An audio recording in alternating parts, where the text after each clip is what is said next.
All right, y'all. I can't stay for long because I've got to work in the morning. But I just finished watching Tick Tick Boom. Some of you who come here often know that this is part of my video journal, my vlog or whatever, of the last a year and a half to 2 years of my life. And I'm crossfaded as hell. And I just finished watching Tick Tick Boom on Netflix. I started crying at 2 minutes in because I love Jonathan Larson and his legacy, and Lin Manuel Miranda did an amazing job. Did an amazing job in the execution of that movie. And there is this theme in that movie of like the clock ticking, ticking, ticking, ticking. You never know when your last minute's going to be. So I'm going to do about 30 minutes of singing.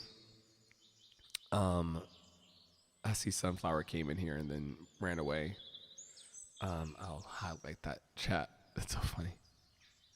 Yeah, I'm wearing a yellow shirt in front of a chroma key, which is like, you're not supposed to do that at all. I don't know how any of these notes are going to come out because, like I said, I'm both high and I'm one bottle of Kendall Jackson in, and I've been crying for the last 2 hours to Tick Tick Boom. I started crying. I guess Tick Tick Boom is my new Les Mis because I started crying about it. I have a special attachment to Jonathan Larson and Rent. I did Rent as Tom Collins, and I have a very, very deeply, deeply, deeply emotional response. It may have something to do with the fact that I was going through a really, really emotional divorce when I played one of his characters. It may have something to do with the fact that he died the night before his opening performance. He never got to see like what would be a 12-year phenomenon on Broadway. No one had ever told stories the way he told stories. He really pushed the boundaries. He really believed in himself, and he really, his electricity got turned off. He lost his girlfriend. I mean, just watch the movie on Netflix. It's just really powerful, and a lot of his feelings about life as an artist. I mean, Lin Manuel Miranda knows how to punch us in the gut, and he just nailed me tonight. So I'm gonna sing for like 30 minutes just because I got to go to bed and go to my version of the the cafe that Jonathan worked in tomorrow. But there's a dream. If you're a real artist, I'm not talking to. I mean, I'm talking to everybody right now that'll watch this. But if you're a real artist and you have it in your chest, I mean, it's what Sister Mary Clarence was talking about in Sister Act 2. Like, if you wake up in the morning and you think about singing, and you lay down your head at night and you think about singing, and all day long you think about singing, like, you're a singer. And Jonathan just had this like passion for playwriting and musical writing that's just it is an obsession. And even when your life is falling apart, even on Thanksgiving 2021, when your life is falling apart, you're just so committed to your craft. You're so committed to giving love through your art. And Tick Tick Boom, that movie, I knew it would because I'm familiar with it. I love Jonathan Larson. I've worked on Rent. Like it. I knew this would happen. Hey, Dumpster Diver. I've been holding off for a long, long, long. Hey, Sunflower as well. I've been holding off for a long, long time for watching the movie because I knew. So today, I got the finest bottle of Kendall Jackson that I could get. I made my Thanksgiving dinner, and I sat alone, in my apartment, and just wept, cried my eyes out.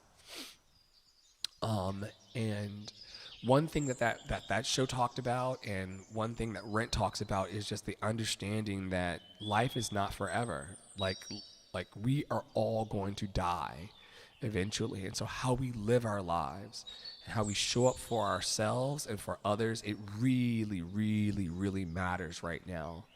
And like I said, this is going to be like a snotty mess. I'll probably run for about 35 minutes. I don't even know how my voice is going to sound because I'm like a bottle of wine in, and like I said, I've been smoking the special herbs. Judge yourself. But I just, you were not alone, King. God was right there with you. Oh yeah. I know God's with me. Y'all, y'all know I come in here all the time talking about this. People will really pivot very quickly to God is with you, but I really need people to be with people. And I'm not disrespecting anybody's religion or how you feel. All of these notes are going to be in my nose. I'm telling you, all of these notes are going to be in my nose because I've been snotting for the last 2 hours. And yes, God is with me, sure. My question is, what about people? Are we going to show up for each other in real and meaningful ways? Are we going to do that? Are we going to be the blessing to each other that we should be? Are we going to show more empathy, kindness, and love? People have as one of my gurus says, they really transfer all of their power to some big God in the sky. You're not alone, Andre. It's okay, King. God is with you. But what about humans? Are we going to start actually being present for each other and showing up in real and powerful ways? I don't have soon, dumpster diver. I don't have soon. What is soon to the person who dies in the morning? They don't have soon. And that's why I cried so much about this movie, Tick, Tick, Boom, and the legacy of Jonathan Larson, because Jonathan Larson got it. No day but today. We don't have soon. My mother's very religious as well. She talks about the soon. Jesus is coming soon. God is love. God is right there with you. That feels good. It feels good. But I'm talking about people and actual real and personified love. Not put off for soon, but for today. And that's what I weep for personally. Like I said, I'm not coming for anybody's Jesus or God. Do what you want to do and believe what you want to believe and feel how you want to feel about it. But I see a lot of smoke screens and I see a bunch of words when Jonathan Larson so powerfully told us, and I just watched the movie Tick, Tick, Boom. He told us so powerfully that actions speak louder than words. And so when people come into my live streams and start talking about God, I've never met God. Happy Turkey Day, Yvette. I've never met God, but I have met people. I've never met Jesus, but I do see people. And so I want to figure out what it feels like to pull us out of that God space and Jesus space into an actual love space that is capable and present enough for November 25th, 2021. I don't think the God in the sky is coming to save us. I think that's actually our job. And that was the message of Jonathan Larson and the legacy of Jonathan Larson. And like I said, I cried for 2 hours about this, and I've been crying for years. Rent, when I first saw it as a teenager, Jonathan Larson's legacy changed my life. Actions speak louder than words. Not anything. Anyway, I'm going to sing some songs. I hope you like it. I'm gonna sing for like 35 minutes. I don't know if my voice even has it to sing. I'm like a bottle of wine in and a little bit crossfaded, but I have a couple of hours of free time before I have to go and get quality rest to go and work a 10-hour shift tomorrow, because I'm in the trenches in the same way that Jonathan Larson was. This is very, very real for some of us as artists. Okay, dumpster diver, you're preaching. I see you preaching. Amen. I'm going to hit you with the amen so that you can. Here you go. Here's your amen. Because when people start preaching, I'm like, You preach. Everybody's preaching. My mama's preaching too. What are we living now? What are we living? Everybody's preaching. Everyone has wonderful things to say about God's timing is different than our timing. What are we living now? What are we living? And I'm not going to take what they call in psychology the spiritual bypass. I'm not taking the spiritual bypass. I'm taking responsibility, you know? I'm taking the responsibility for we're living in very, very fucked up times. We're living in unprecedented times. People are hurting and in extreme pain. And I don't think there's a God in the sky that's coming to actually fix it. I think it's you, dumpster diver, and I think that it's me. I also think that this lighting that's in here right now is fucking ridiculous. So just take that for what it is too. But I don't think there's a God in the sky coming to save us at all.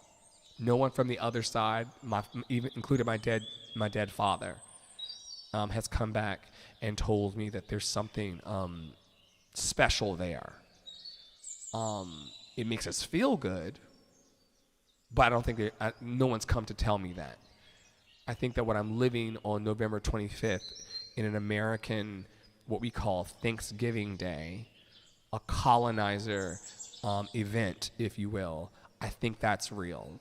And I think that we're going to really have to step our pussies up when it comes to the ways in which we show love and be present for each other if we intend to have happy lives.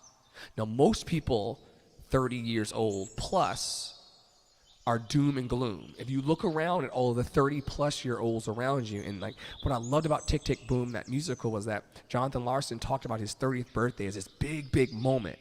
If you look at people who are 30 years old plus, they're gloomy, negative motherfuckers. If you look at the average 30-year-old plus around you, they have no hope. They're in despair. These are church people too. Very, very miserable. And the question still stands, why is that the case when we have so much love to give in our hearts? So I don't really do the Jesus thing. I mean, I sing Jesus songs and God songs in here because it makes me feel good, because it's an energy thing. But I want to know where the love is. And it seems to be in you saying, Dumpster Diver, I'm here for you. And I think I'm here for you. Let me tell you something. If you're still in the room, Dumpster Diver, I'm here for you, people of the world. Those 4 words, I'm here for you, actually resonates more deeply than any of that God and Jesus shit. And I believe in some of the God and Jesus shit that you believe in. Some of it. But the 4 words that you said at the very end, Dumpster Diver, I'm here for you, that actually hit me in my chest deeper than the God and Jesus stuff. Because God and Jesus is out there, but I'm here for you is right here. And I think that's what Jonathan Larson was pointing to in his work. I don't know if these notes are going to happen or not, but I just had to sing something. Check, check. I'm so in my nose because I've been singing. I know. Yeah. It's the wine, y'all. Just take the wine voice. It's wine voice. And I never thought I'd feel this way. And as far as I'm concerned, I'm glad I got the chance to say that I do believe I love you. And if I should ever go away, well then close your eyes and try to feel the way I do today. And then if you can remember, keep smiling, keep shining, knowing you can always count on me. For sure, that's what friends are for good times And bad times, I'll be on your side forevermore. That's what friends are for. I'm a bottle of wine in and a little bit of weed too, so it is what it is. Well, you came and opened me, and now there's so much more I see. And so by the way, I thank you. And then for the times when we're apart, well then close your eyes and know these words are coming from my heart. And then if you can remember, keep smiling, keep shining, knowing you can always count on me. For sure, that's what friends are for. In good times, in bad times, I'll be on your side forevermore. That's what friends are for. Keep smiling, keep shining, knowing you can always count on me. For sure, that's what friends are for. In good times, in bad times, I'll be on your side forevermore. That's what friends are for.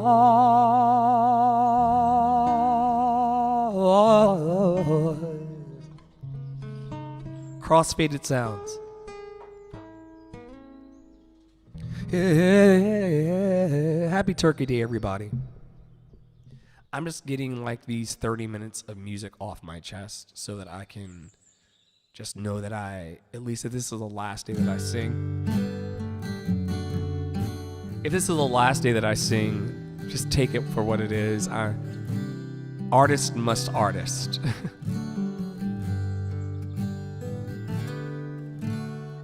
Another summer day has come and gone away in Paris and Rome, but I wanna go home.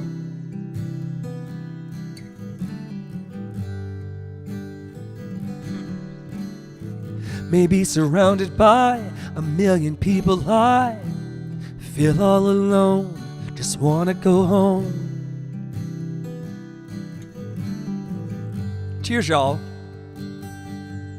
I've been keeping all the letters that I wrote to you, each one a line or two. I'm fine, baby, how are you? Well, I would send them, but I know that it's just not enough.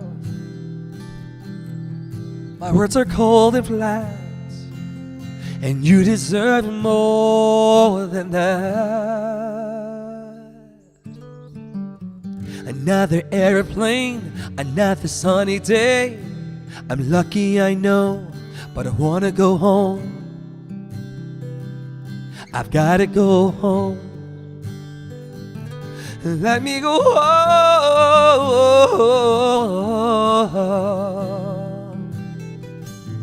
I'm just too far from where you are. I wanna go home.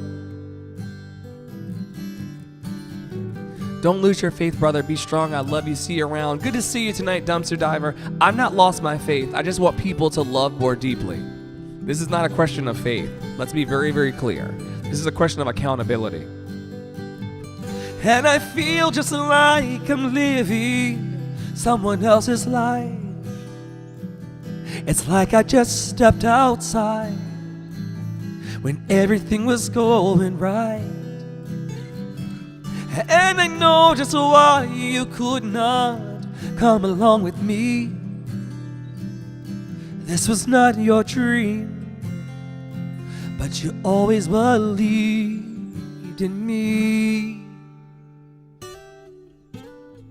Another winter day has come and gone away in either Paris and Rome. And I wanna go home. I wanna go home. And I'm surrounded by a million people. I still feel alone. I wanna go home. I miss you, you know. Let me go home.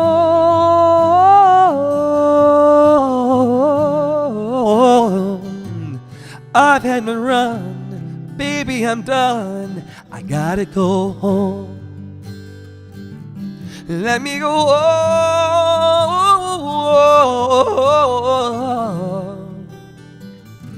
It'll all be alright.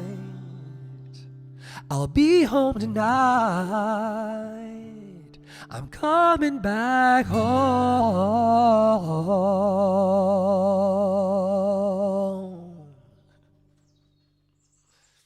Okay, so for those of you that are confused about why I'm crossfaded and on the internet, first of all, number one, it's my business how I live my life. Number two, I just finished watching Tick, Tick, Boom, and I basically cried from the mention of Jonathan Larson's name 2 minutes into the film until the very end. And the reason why is because that man was obsessed with his craft.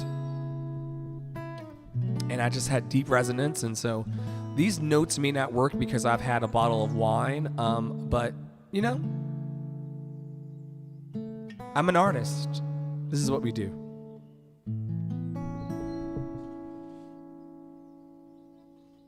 Check, check, 1, 2.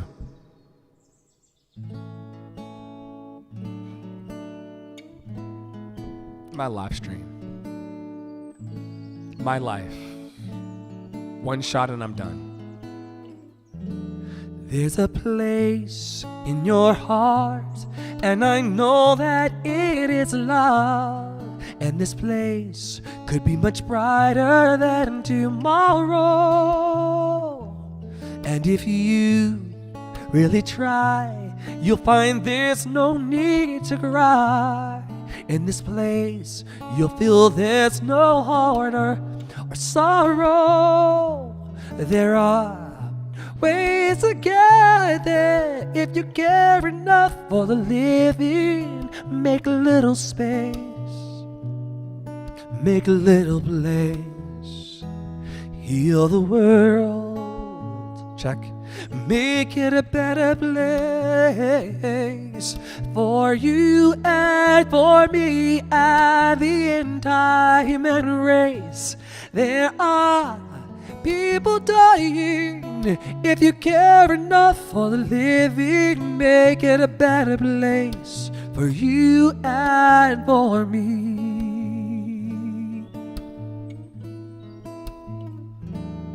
If you want to know why, there's a love that cannot die. Love is strong, it only cares for joyful giving. If we try, we shall see. In this bliss we cannot feel fear or dread. We stop existing and start living. Then it feels that always love's enough for us growing to make a better world. Make a better world. Heal the world. Make it a better place for you and for me and the entire human race. There are people dying. If you care enough for the living, make it a better place for you and for me. And the dream that we were conceived in will reveal a joyful face, and the world we once believed in will shine again in grace. Then why do we keep strangling life, wound this earth, crucify its soul? Though it's plain to see this world is heavenly, be God's glow. We could fly oh so high, let our spirits never die. In my heart, I feel you are all my brothers. Create a world with no fear. Together we'll cry happy tears. Turn the nations, their swords into plowshares. We could really get there if you cared enough for the living. Make a little space, a little one.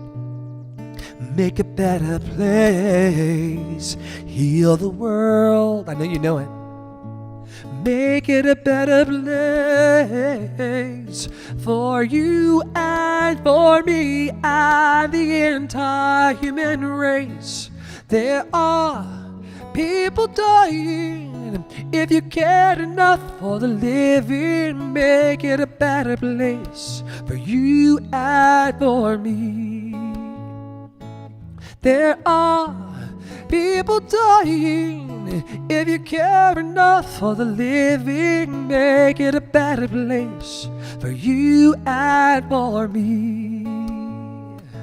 There are people dying. If you care enough for the living, make it a better place for you and for me. You and for me. Yes, you and for me. You and for me. You and for me. Hey, Sunflower. That's my mentee in Memphis who stopped by. I'm crossfaded and hot as hell because it's Thanksgiving, and that's what you do when you feel all of your emotions sometimes. You can hashtag judge yourself. This one wasn't really about anybody else's. It was for me. Ooh. Oh, we're still singing some more. Okay, fine.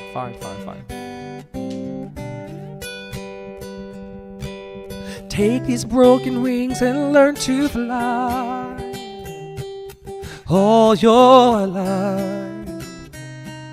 You were only waiting for this moment to arise.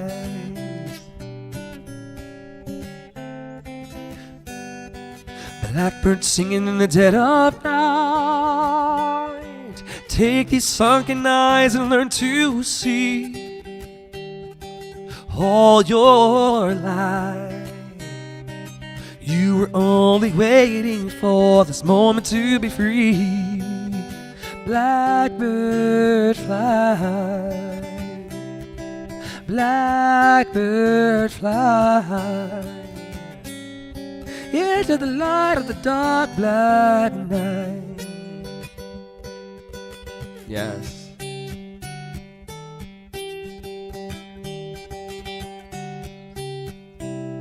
I broke all of my wine glasses in the house, so this is the Kendall Jackson 2019 Chardonnay.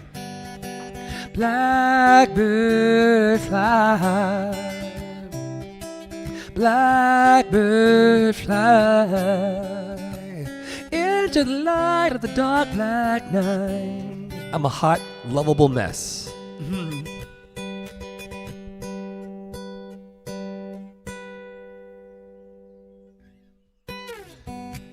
Let me see if I can lighten this camera a little bit for y'all. Dead of night, take these broken wings and learn to fly all your life. You were only waiting for this moment to arise. You were only waiting for this moment to arise. You were only waiting for this moment to rise.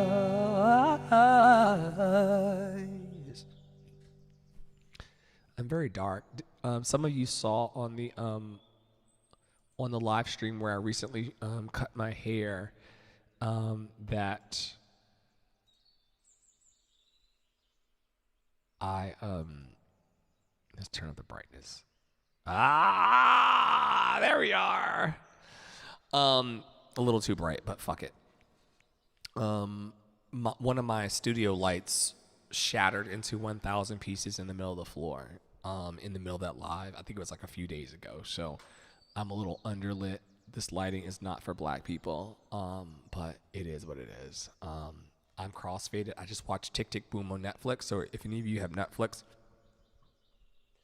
I cried from the beginning to the end of that situation.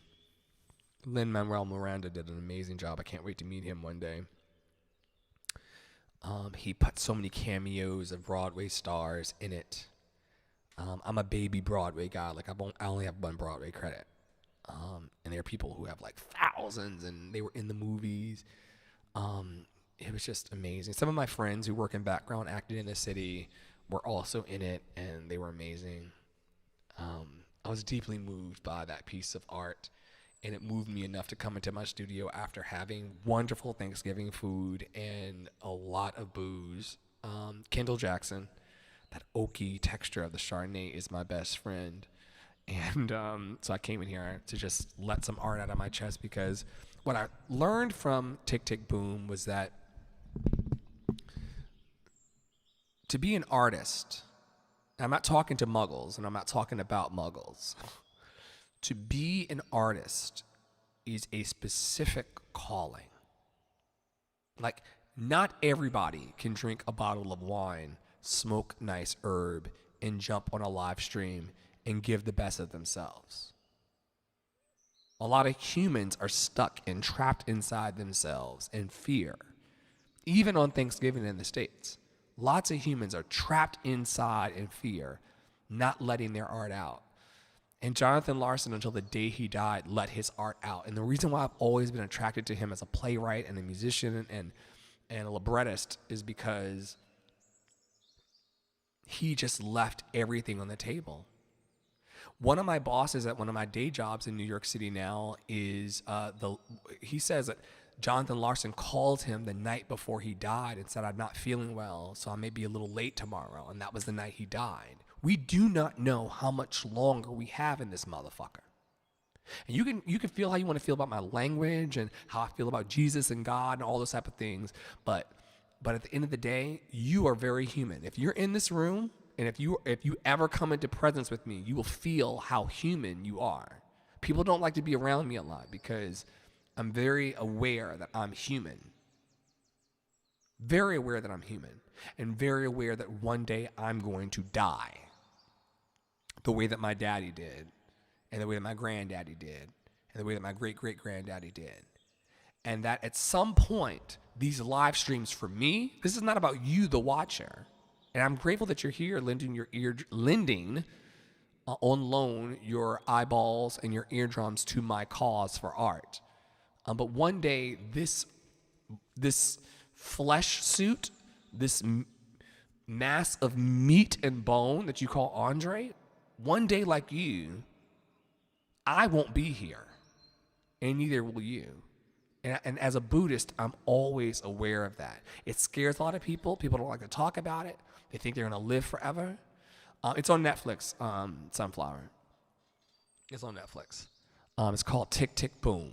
And the whole metaphor of the whole show is that, like, you know, he hears this ticking clock in his head all the time. Like, eventually your life is going to fail. You're going to die. Spoiler alert, motherfuckers, you're going to die. And people are afraid of it. And they're afraid that they won't be realized. And the responsibility of you living your full life is in your hands. It's not in my hands. I don't fucking know you. Most of you. I don't fucking know you. But the responsibility of you living your life fully is up to you. The idea that dreams will not die in your chest and that you'll be fully realized and actualized, that's up to you.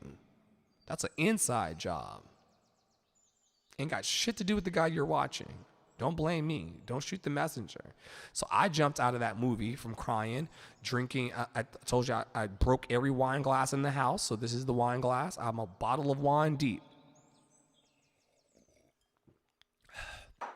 I'm like, you know what? I'm going to sing some songs tonight. Why?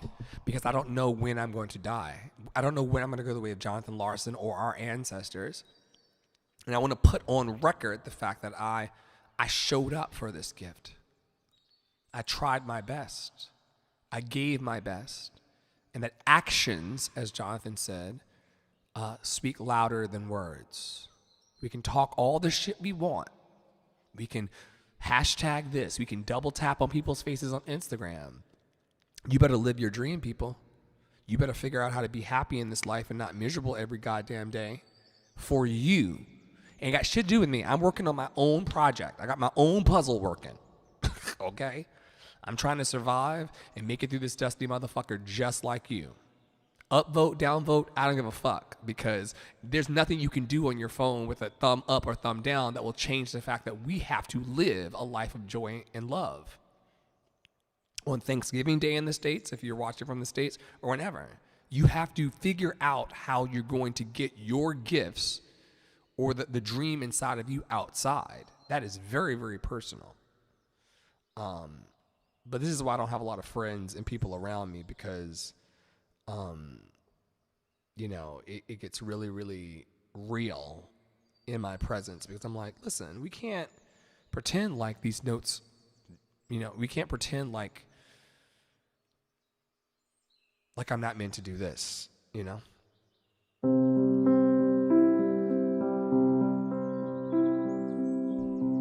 Just for me. Just for me. All those days watching from the windows, all those years outside looking in, all that time never even knowing just how blind I've been. Now I'm here, blinking in the starlight. Now I'm here, suddenly I see that standing here, it's all so clear. I'm where I'm meant to be, and at last I see the light, and it's like the fog has lifted, and at last I see the light, and it's like the sky is new, and it's warm and real and bright, and the world has somehow shifted. All at once, everything looks different now that I see you. You better let your gifts out. All those days chasing down a daydream, all those years living in a blur, all that time never truly seeing things the way they were. Now she's here, shining in the starlight. Now she's here, suddenly I know that if she's here, it's crystal clear. I'm where I'm meant to go, and at last I see the light, and it's like the fog has lifted, and at last I see the light, and it's like the sky is new, and it's warm and real and bright, and the world has somehow shifted.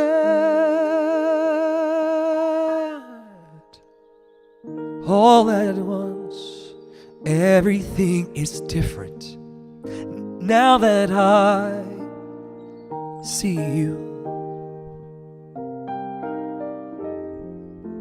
Now that I see you.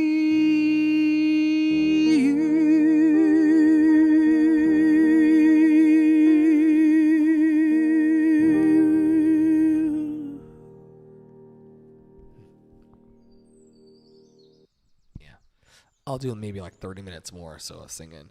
Like I said, this is like the worst singing that I can personally do because I'm crossfaded as hell. I've been smoking the good herbs. I've been drinking a whole bottle of wine. I may pop a second bottle of wine because it's Thanksgiving. But I got to be careful because I got to wake up early in the morning to go back to work to make this rent.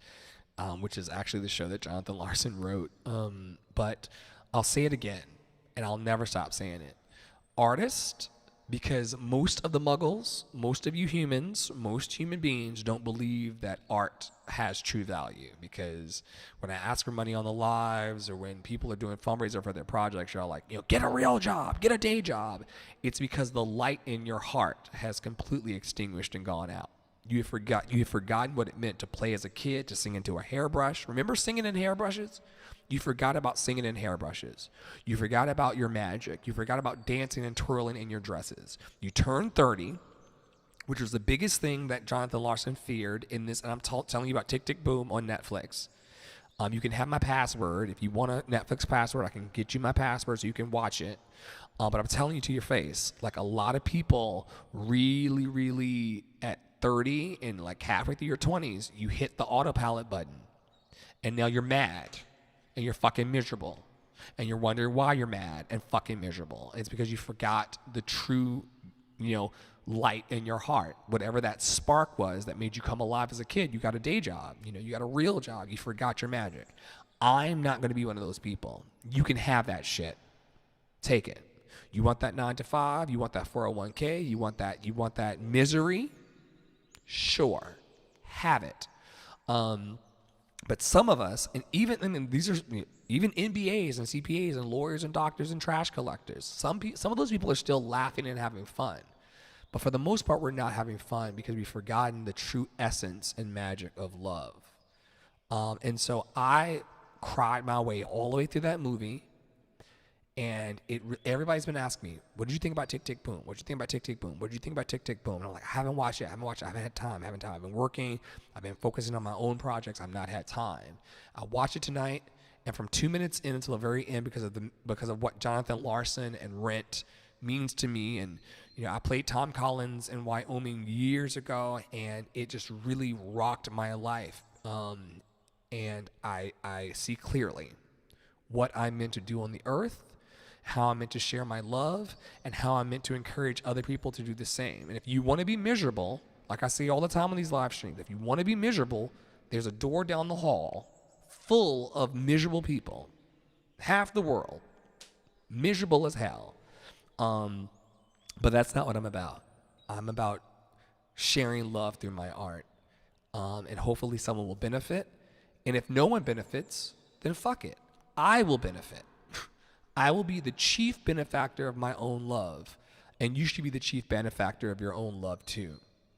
If you're not loving yourself, then no one else has the capacity to love you because you don't even know how to love yourself. But I'm gonna just sip my wine and mind my fucking business.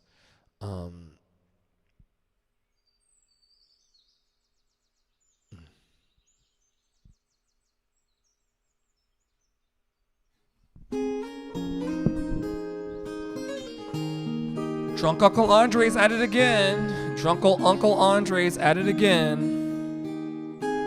Y'all better live your lives and be happy. I don't know what to tell you. Every night in my dreams, I see you, I feel you. That is how I know you. Go on. Far across the distance and spaces between us, you have come to show you. Go on. Near, far, wherever you are, I believe that the heart does go on.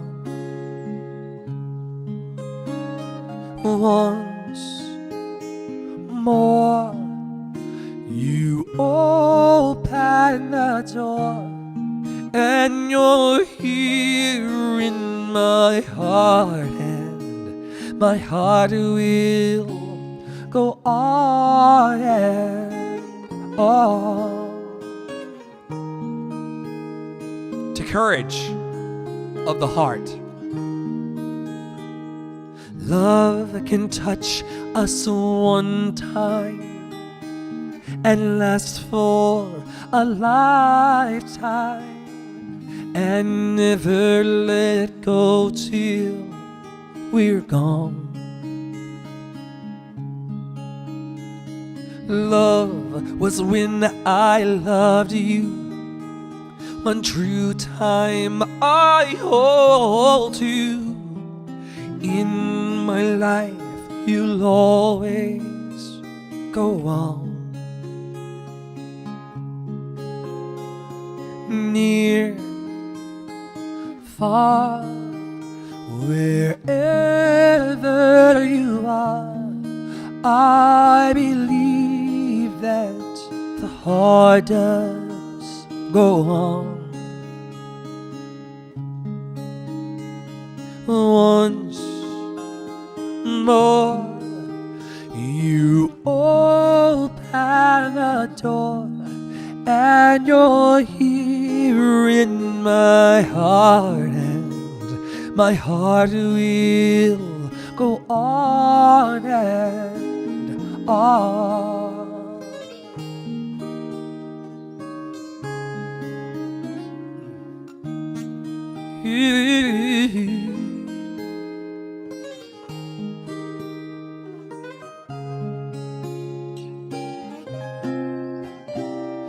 You're here, and there's nothing I fear, and I know that the heart does go on. We'll stay forever this way. You are safe in my heart, and my heart will go on and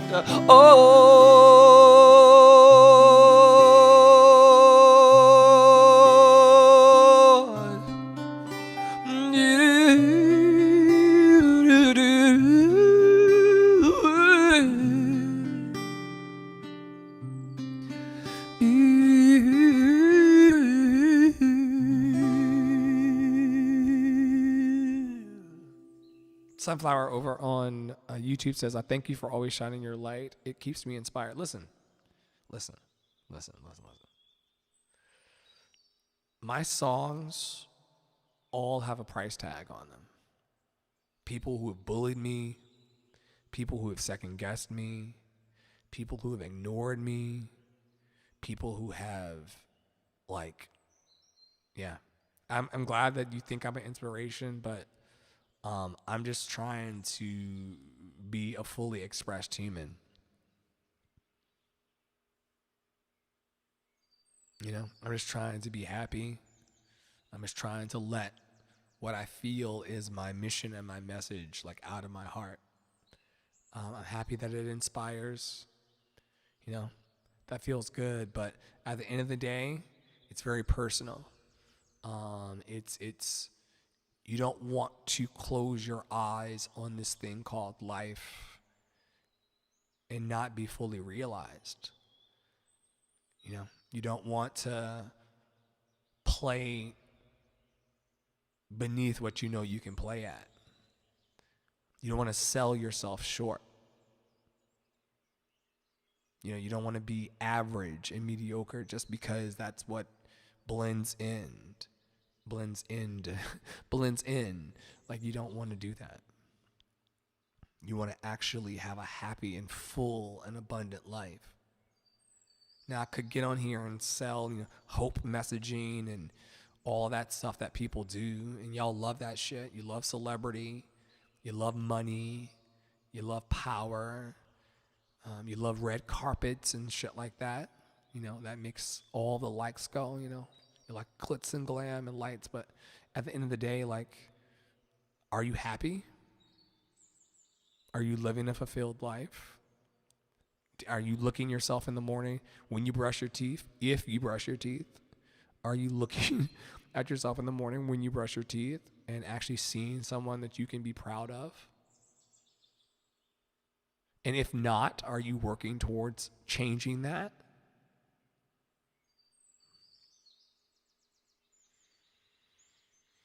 But I'm just a black man on the internet with a microphone, so it is what it is, you know. What the fuck do I know? $5 plus what the fuck I say can get you a nice place, can get you a nice cup of coffee at Starbucks. Trust me. Don't take my word for it. Just live your life, because, you know, people think it's so many other things about this, but Jonathan Larson in that movie, Lin-Manuel Miranda in that movie really shook me to my core, because these are men who are actually, these are people who are symbolic of so many other people who are actually living their dreams out loud. They're not being held back by the opinions of other people. It's not popular messaging. I have come to the conclusion over the last few months in particular that because of the way I move in the world and because of the way I speak in the world, because of the things I talk about, I'm not going to be a popular motherfucker. I don't care. But I'm going to be a happy one. And I've watched my happiness piss people off. Even up until this week, people have come into my presence and been like, "Oh, you're such a negative person," speaking sarcastically. "You're such a negative person, Andre." No. You see that I actually have tapped into my happiness. And you want it, but you don't know how to get it because you're too busy being miserable. But that's above me now, you know? Some of us are going to live out loud. And so if anything, if you're inspired to anything, Sunflower, whether I'm present in your lives or not present in your lives, whether I'm present in your life or not present in your life, make sure that you live for the happiness of you, not for the happiness of other people, not to the happiness of strangers. You know, we especially us live streamers. Someone was texting me because I'm looking for a roommate right now in New York City, and they're like, "Oh, you're a live streamer? That's so cool. Like, what's that like?" They were asking me questions about it. You know, so much about this live streaming space. You can really get caught up in living your life at the opinion and mercy, or at the mercy of the opinion of strangers. Fuck strangers. Who the fuck are they? 14 watchers, 5 watchers, 7,000 watchers, 38,000 watchers. Doesn't fucking matter. Does not matter. These are all made up metrics that we didn't even know about 20 years ago, that people are placing opinions. You know, how many viewers do you have? How many followers do you have? All that bullshit. People will actually, in Clubhouse Spaces, which is an app that I use and quite frequently, people will actually think they're better than you because they have a bigger follower count. You will think that you're lesser than somebody because they have a bigger follower count than you. What the fuck does that even mean? Y'all are on some fucking garbage. None of that matters if you're still miserable inside. There are people with millions of followers who kill themselves every day. What are you talking about? Wake the fuck up. Be happy in your life.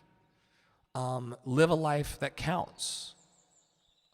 Because follower counts, how many viewers you have, how many people watching you, that shit is like false. You can't take that shit with you when you go.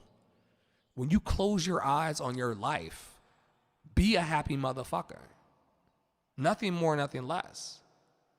And all the accolades and all of the accomplishments, sure, have that. Feel good about it. But it does not matter in the ways you think it matters. You better be inspired to joy.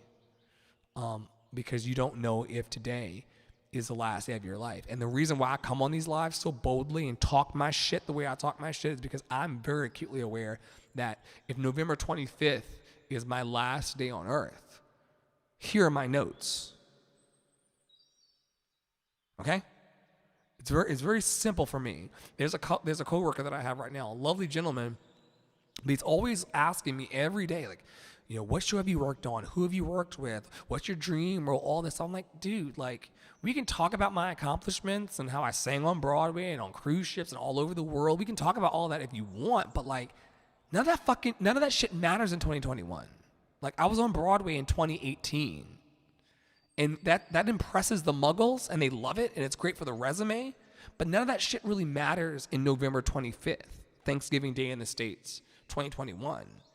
And the same thing goes for you. If you are a basket weaver, a fucking accountant, CPA, lawyer, doctor, like none of that shit fucking matters the way you think it does. I don't care what you do. You will die. And I hope that when you do, that you're happy. I hope that you're happy. That's what I'm striving for. So this has been a giant wake-up call for me, that whole, watching the movie and living my black ass life, and all of the way that the ways in which the messaging has come to me today, over stuffing and cranberry sauce and shit like that. You better be happy with your life. You better live happy. You better figure it out. You better figure it the fuck out. That's the message. Whatever your pathway of least resistance and least commotion and least suffering, whatever your path of least suffering is to being happy, figure that shit the fuck out. Not for me, because the algorithm sometimes doesn't even let me see you. People get so tight in their feelings. Oh, Andre, I haven't heard from you in a while. I missed you, da-da-da-da-da. The algorithm is not letting me see you. Like, I'm friends with or followed by like thousands of people. You are as well, right? The algorithm's not letting us see each other. This shit's not personal. Be happy in your life. That's what Tick, Tick, Boom. So Tick, Tick, Boom is the movie I watched. How did we get here?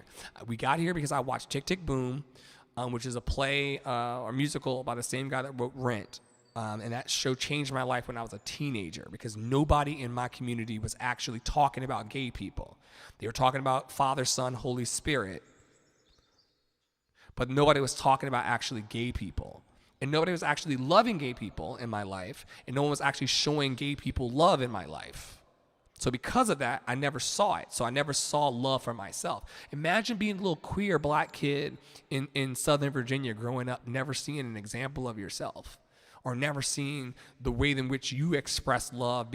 So you straight people, yes, I'm coming for you. You straight people have a very feathered nest in life, because everything in society like caters to you and your lens. Like everything. I think the light got brighter since I turned the lights on in the studio, so now I look like a fucking ghost on Reddit, but fuck it. You all have a very, very specific way in which life caters to you, but I didn't see any of that shit. And Jonathan Larson showed me that through Rent. And that changed my entire life.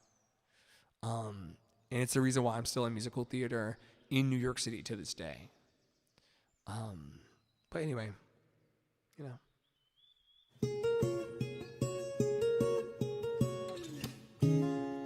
I gotta go to bed soon, because I gotta wake up in the morning. I want to get a good night's sleep, and I'm gonna be crossfaded. Never can say goodbye. No, no, no, no, no. I never can say goodbye. Even though the pain and heartache seem to follow me wherever I go. Though I tried and tried to hide my feelings, they always seem to show. Then you try to say you're leaving me, but I always have to say no. Tell me why. Is it so that I never can say goodbye?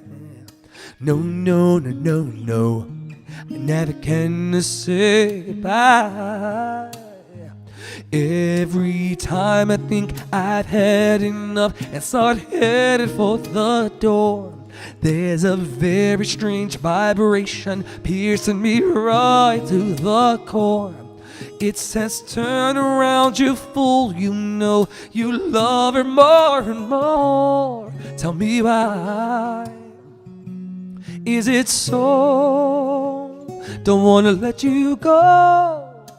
Never can say goodbye, girl. Never can say goodbye. Never can say goodbye, girl. Never can say goodbye. No, no, no, no, no, no, no, no, no. Never can say goodbye. No, no, no, no, no. I never can say goodbye. I keep thinking that our problems soon are all gonna work out. But there's the same unhappy feeling. There's that anguish, there's that doubt. It's that same old dizzy hang up. Can't do with you or without. Tell me why. Is it so? Don't wanna let you go. Never can say goodbye, girl. I'm about to pop that second bottle of wine. I never can say goodbye. No, no, no, no, no, no, no. Never can say goodbye. Never say no, no, no, no, no, no. I think the light in the studio got brighter, so now I'm like a fucking ghost over on Oh, his language is so horrible. Like, all of the cursing. Why is that necessary? Y'all are focused on the wrong shit. Children are starving in Africa.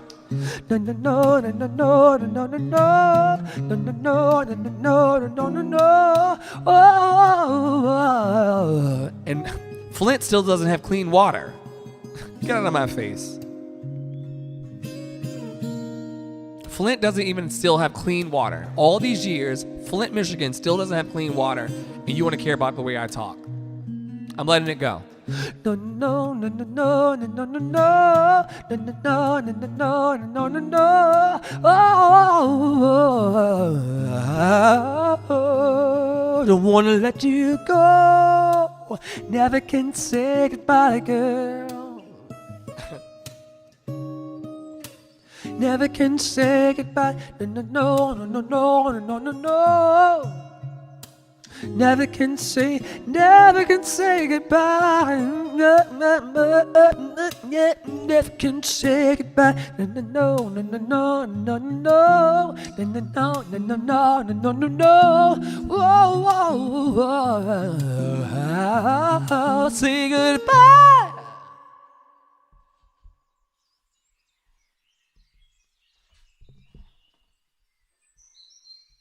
The only reason why I'm singing is because I don't know if I'm going to live or die through the night. Just like you don't know if you're going to live or die through the night. So the only reason why I'm on here singing right now, I'm about to open another bottle of wine to be my nightcap. Oh, I have ice cream too, pistachio ice cream. I bought it as a little treat for myself. Also, by the way, just so you know, I don't do these live streams to perform. I'm a professional performer. I will make thousands of dollars in my future singing for people. This is not something that I need to pretend or protect or prove or hide or defend. I don't need to prove or protect or hide or defend anything anymore. It is very, very clear. Let me turn these lights down though on my face. 1 second. It's very clear that I am a talented singer. It's very, very clear that I was sent here to do this. It's very, very clear that I have something to say to the world. So I don't need to come onto the internet to prove that shit. Not anymore. I do this because if I die in the middle of the night, in the way that Jonathan Larson died overnight before his first show premiered on Broadway, if I do die, I want you to know what the fuck I was about, what I was about. I don't want you to hear from my mama what I was feeling about life. I don't want you to hear from my daddy's dead. So there's your point. But I don't want you to hear from anybody else what I was doing. People lurk on me all the time from all over the world. Trust me. And I see people, especially on Instagram, I see people from all over the world coming to look in to see what I'm doing. When you catch me on these lives, you're going to catch me being love. Boldly. When you catch me on these lives, you're going to hear me singing the best notes I have for that day. When you catch me on these lives, that's what you're going to see. Now, a lot of people talk a good game and talk about what they're doing and what they're not doing, but when you catch me out in these streets, no, no, no, no, no, no, no, no, no, no, no, no, no, no, no, no, no, no. Is it the best? Is it the worst? Who fucking cares? You catch me doing what my heart says I was meant to do. Not some cheap counterfeit of a Dre, but a real Dre. Okay? And let me go get this other bottle of wine started. I'll sing a few more songs for y'all But this is not a game of perfection. So many nights I come into these live streams and people want me to prove my worth or value to them. I have nothing to fucking prove to you anymore. Nothing to protect, nothing to hide or defend.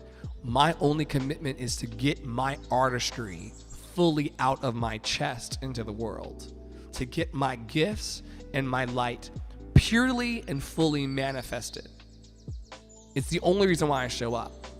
I can sing in the shower to myself and know that I'm a good singer. Okay? This is so that when we go back into the archives, or if tonight is the last night that I sing, you can see me doing what my purpose is with a capital P. It's above me now.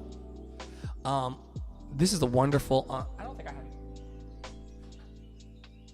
don't think I have anything left in here.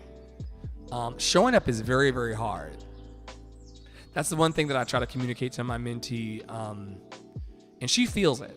I know she feels it. I can tell she feels it. Showing up fully in your artistry and your craft and in your anointing, if you will, is hard. You can actually clear a room. You can make people really fucking uncomfortable by being fully in your light. Mediocrity, being average, being a muggle, that's easy. That's everywhere, honey. Being a muggle and being average, sitting on the couch and scratching your nuts, that's easy. Laying in bed and crying about how awful life is and how much adulting sucks, I've been there. I was just there a couple weeks ago. That's very fucking easy. Showing up and actually standing in your light in front of a green screen that has a fucking, what is this? Waves and ocean and sunset? That shit's hard. And like one of my professors in college used to say, if it were easy, everybody would be doing it. But I just sit on here as a challenge, and I speak very, very boldly about it, even to my mentees and the people that I mentor. Like, either you're showing up for your life or you're not. Only you know that. Ain't got shit to do with me. Okay? Are you living full out? Or are you playing games? I'm going to sing some more songs after I come back. I'm a little crossfaded. I'm going to smoke some more herbs because my prerogative. And I have to go to bed because I got to wake up in the morning and go on with the business of the day. I'm not fully free yet in the ways that I thought. Hey, Sarah. I'm on a full tick, tick, boom rant about how showing up fully for your gifts and showing up fully in your life is not for the weak of heart. People like to, poo-poo artists and dreamers. People like to talk all kinds of mess and lurk around the full dreamers. But I'm telling you something. When you see something, listen. When you see someone like Lin-Manuel Miranda living his life full out and creating amazing art, when you see him calling in all his cool kid friends, it makes you actually wonder, like, why am I not doing that? Why am I not showing up fully? Why am I playing myself small? Why am I selling myself short? Why am I not reaching for my truest dream and my truest calling? Makes you kind of wonder, right? And I'm not going to be one of those people that sits on the sidelines and wonders or, pops in and out of live streams of people.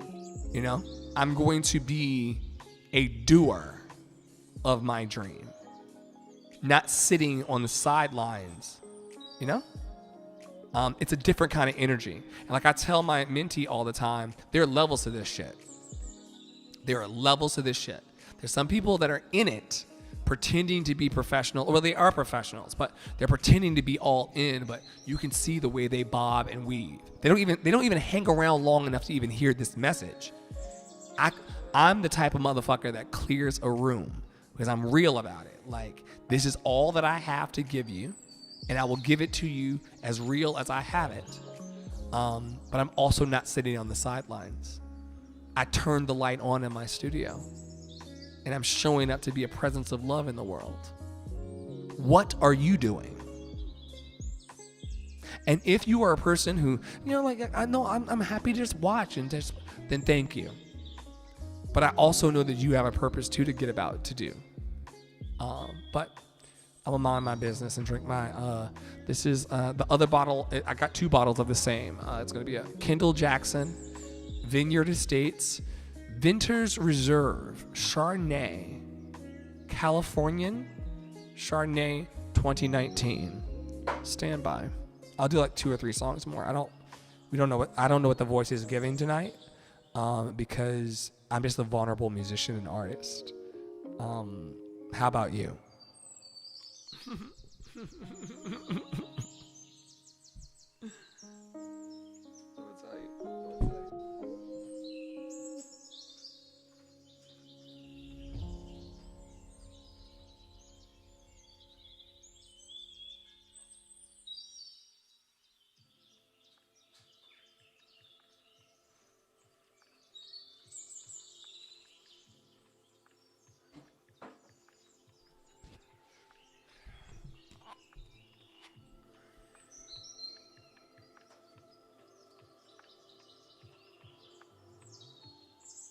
Takes balls.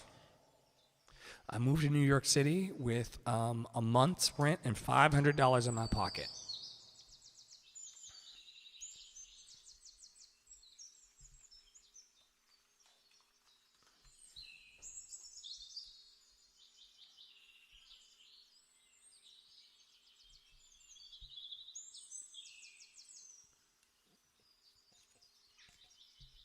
Ask, believe, receive.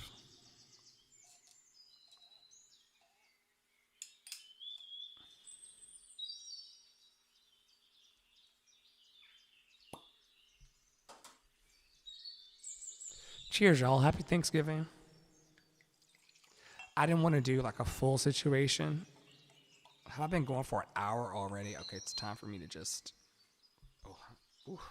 Okay. Ooh.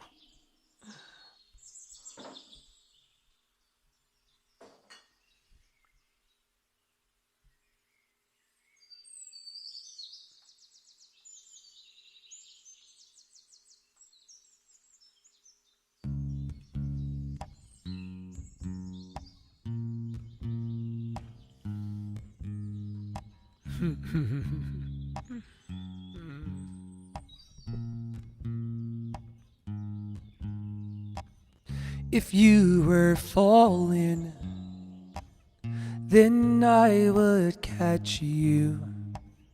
If you need a light, I'd find a match. 'Cause I love the way you say good morning, and you take me the way I am. If you are chilly, here taking my sweater. If your head is aching, I'll make it better. 'Cause I love the way you call me baby, and you take me the way I am.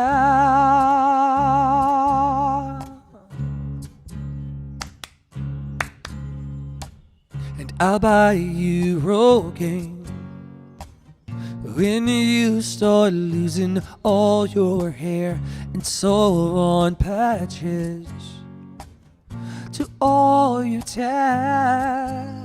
'Cause I love you more than I could ever promise, and you take me the way I am, and you take me the way I am. You take me the way I am.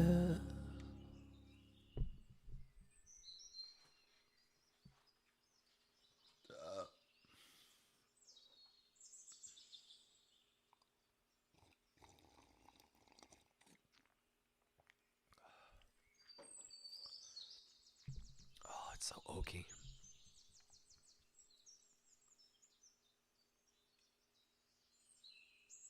All right. I've been thinking a lot about my parents. My father's dead, and my mom still misses him even after all these years. And so I threw this song into my set as an honor to my parents.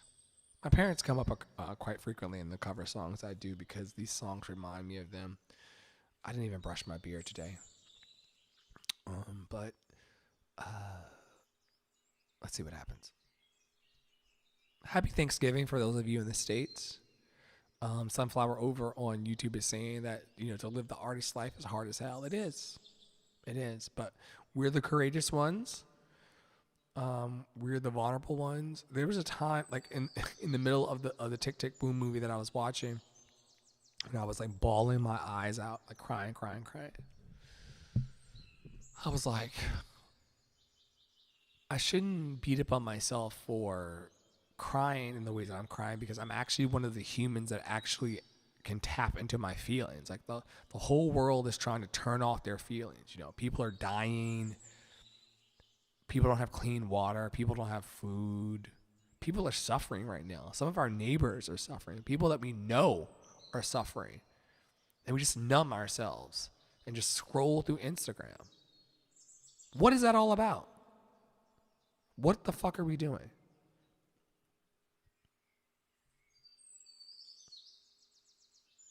Also, on Sunflower, just so you know if you're still in this space, my viewer count gets really, really low.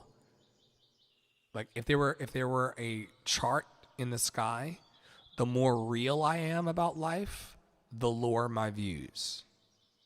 The more fake I am in life, the higher my views.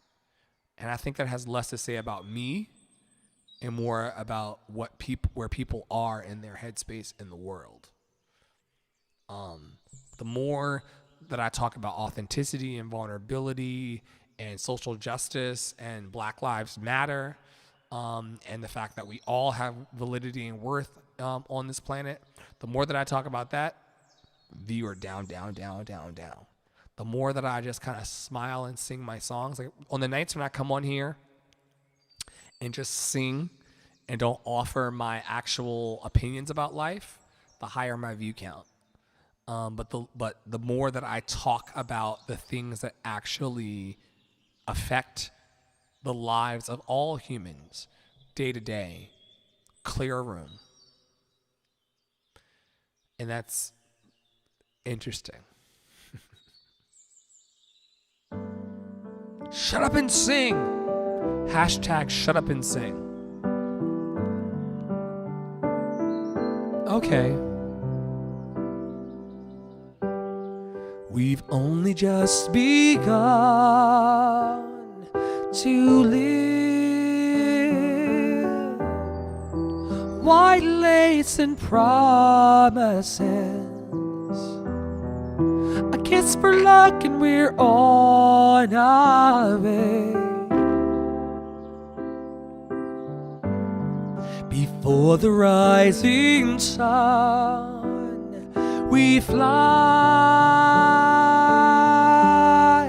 So much of life ahead. We start off walking and learn to run. And yes, we've just begun.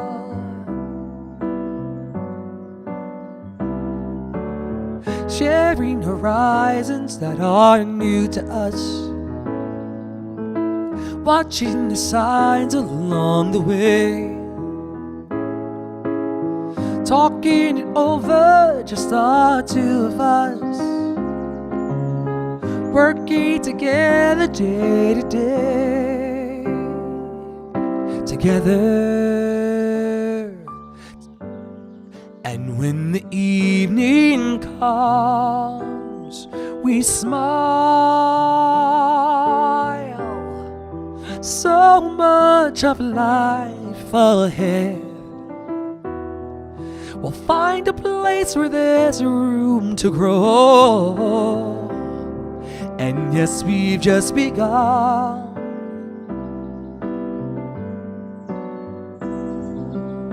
Sharing horizons that are new to us,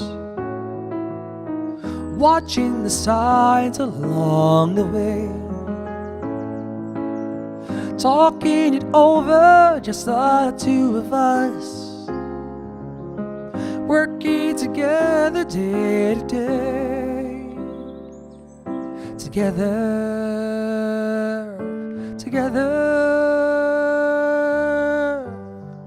And when the evening comes, we smile. So much of life ahead. We'll find a place where there's room to grow. And yes, we've just begun. We've only just begun.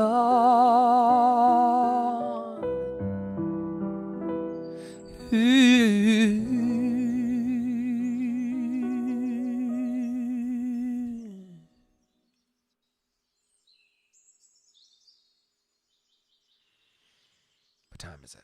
All right, 8 minutes more, and then I'm gonna go watch some Netflix before bed. Thanks for stopping by.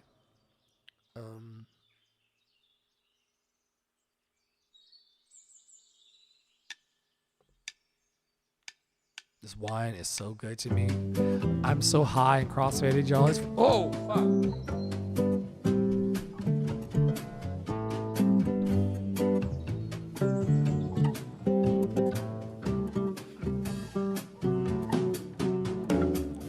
'Tonight you're mine completely. You give your love so sweetly. Tonight the light of love. Will you still love me tomorrow? Is this a lasting treasure, or just a moment's pleasure? Can I believe the magic of your sighs? But will you still love me tomorrow? And tonight, with words unspoken, you say that I'm the only one. But will my heart be broken? Good to see you. When the night meets the morning sun, I'd like to know that your love is a love I can be sure of. So tell me now, and I won't ask again. Will you still love me tomorrow? Whoa. Will you still love me tomorrow? Tomorrow, oh, tomorrow, oh, tomorrow, oh, tomorrow.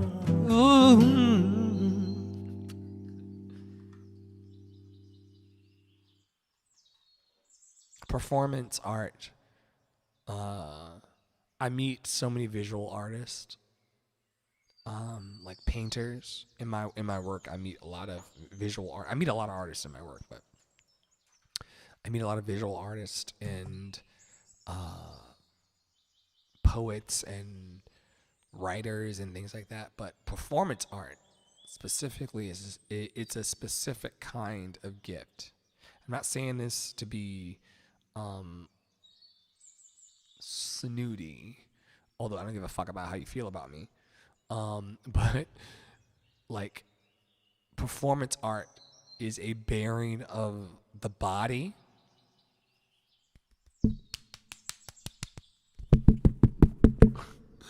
It's a bearing of the body and the heart and the mind that, unless you do it, you don't even know what I'm talking about.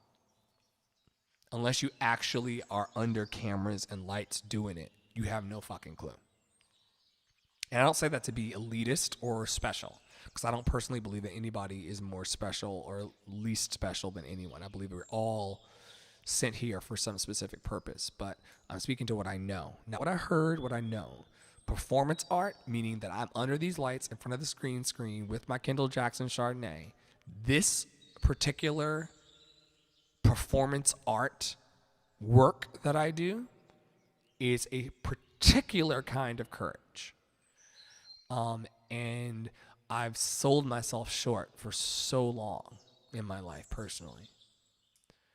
Thanksgiving revelations, like, why have I been like pretending like it's not a big deal because of what people say or watchers coming and going? Like this is not commonplace. This is not something that everyone can do. So if you're doing something that's very, very bold and big and, tucking your head out above the rest to say, yo, I'm here. I want to be seen. I'm meant to be seen. I'm a star. Then kudos to you, because it's not easy. And it's not for the faint of heart. And you will be challenged by the muggles, and they will come for you every day, because they on some level they understand that who you are and what you do and the way you live is very, very bold and courageous. And some will admire it. Most will admire it in silence. Most will come up to you 7, 8, 10 years later and go, yeah, I see you out there. Way to go. But like, it's not something that people will talk about all the time. But if you are a person who's doing what I do, on any level, this also goes to the people on Clubhouse and these audio-based apps. People who are showing up with their dick out, just swinging in the yard. I see it for you. You have nothing to be afraid of. These people and these strangers are paper tigers, Sunflower. They are our fans. They are our audience. They are our watchers. They are the people who will be encouraged by us because they wish on some level that they could show up in their own lives with the same amount of courage, under the lights, under the big top, on the stages, fully inhabit it in their lives. This is very true. People would rather you just perform and not be a real dimensional person. It's weird as hell. Yeah, it is. It is. They did it to Whitney, and Whitney died. Hey, Beast Bellies. Good to see you tonight. Hope you become a fan. It's and a friend.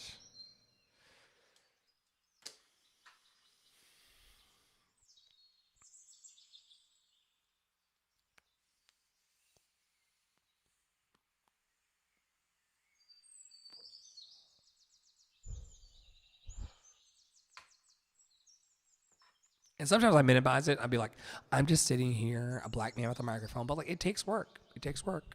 It takes work. I've been a fan for a while. Meow. I've been a fan for meow, meow, meow, meow, meow, meow, meow, meow, meow, meow, meow, meow, meow, meow.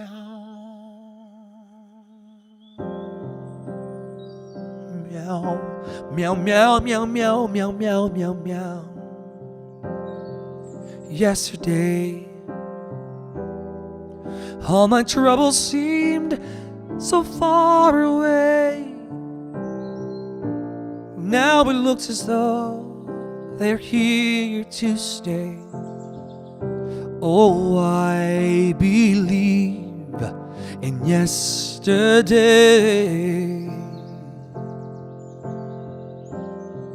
suddenly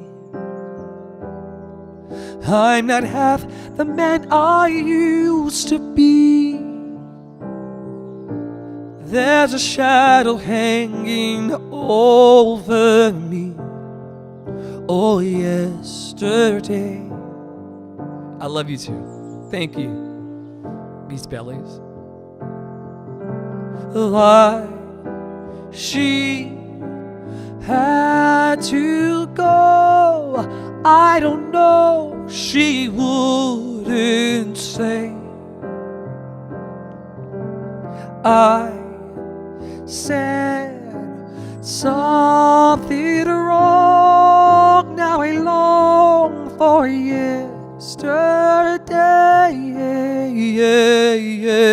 Yesterday.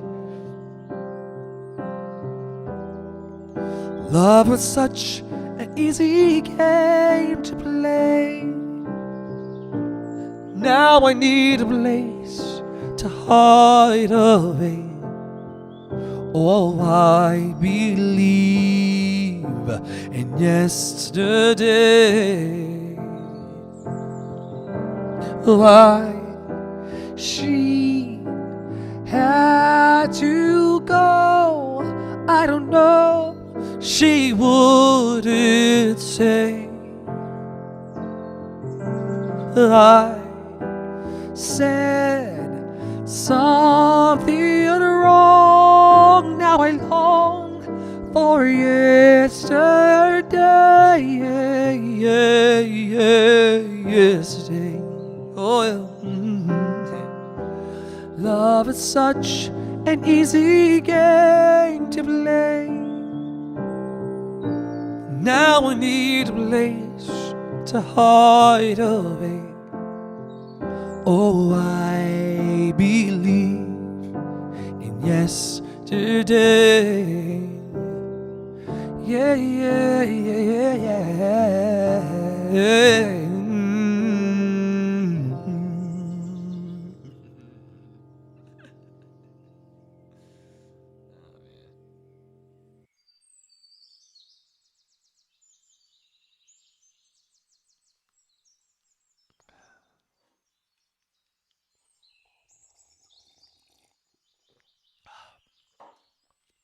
The truth be told, y'all, I don't even like my voice.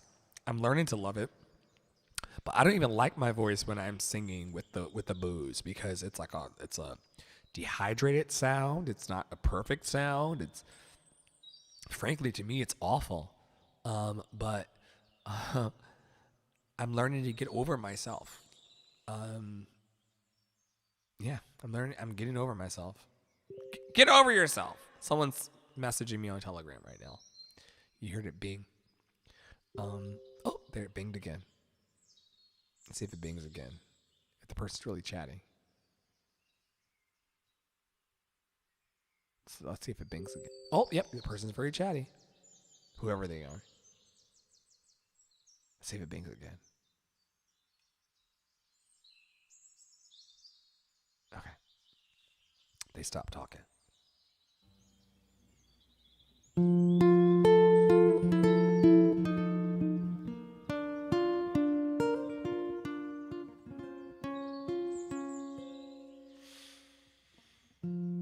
You are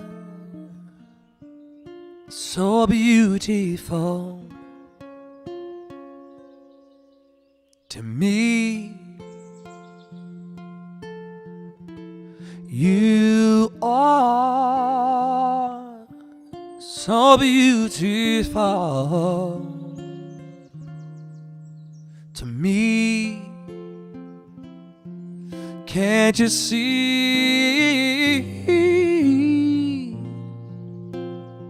You're everything I ever hoped for. You're everything I need. You are so beautiful to me. And you are so wonderful to me. Can't you see? You're everything I ever hoped for. You're everything I need.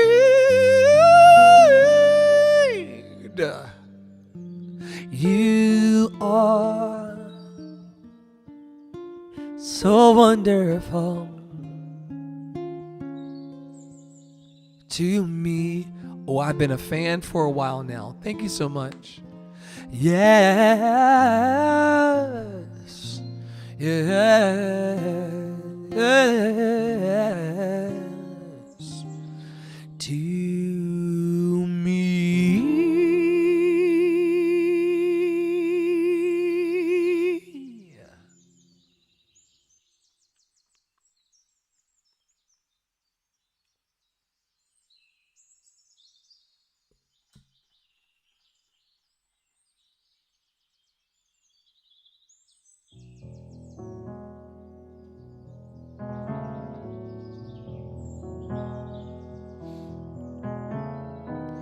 I can show you the world, shining, shimmering, splendid.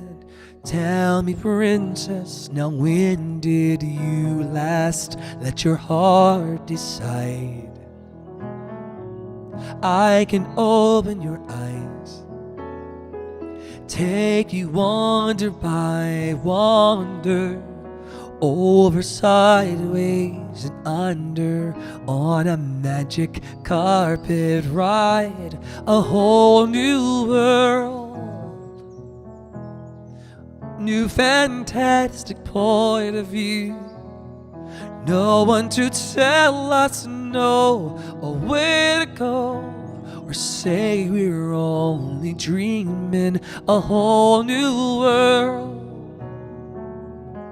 a dazzling place I never knew. But when it's way up here, it's crystal clear that now I'm in a whole new world with you. Unbelievable sights, indescribable feeling, soaring, tumbling, freewheeling through an endless diamond sky. A whole new world, 100,000 things to see.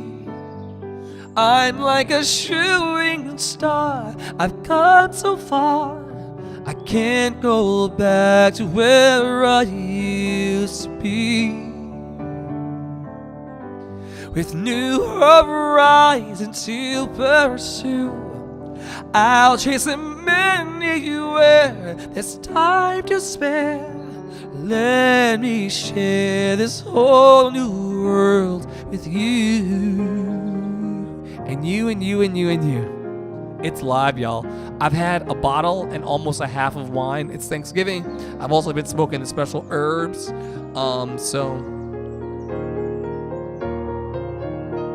A whole new world, a new fantastic point of view. No one to tell us no, or where to go, or say we're only dreaming. A whole new world, with new horizons to pursue. I'll chase them anywhere. It's time to spare.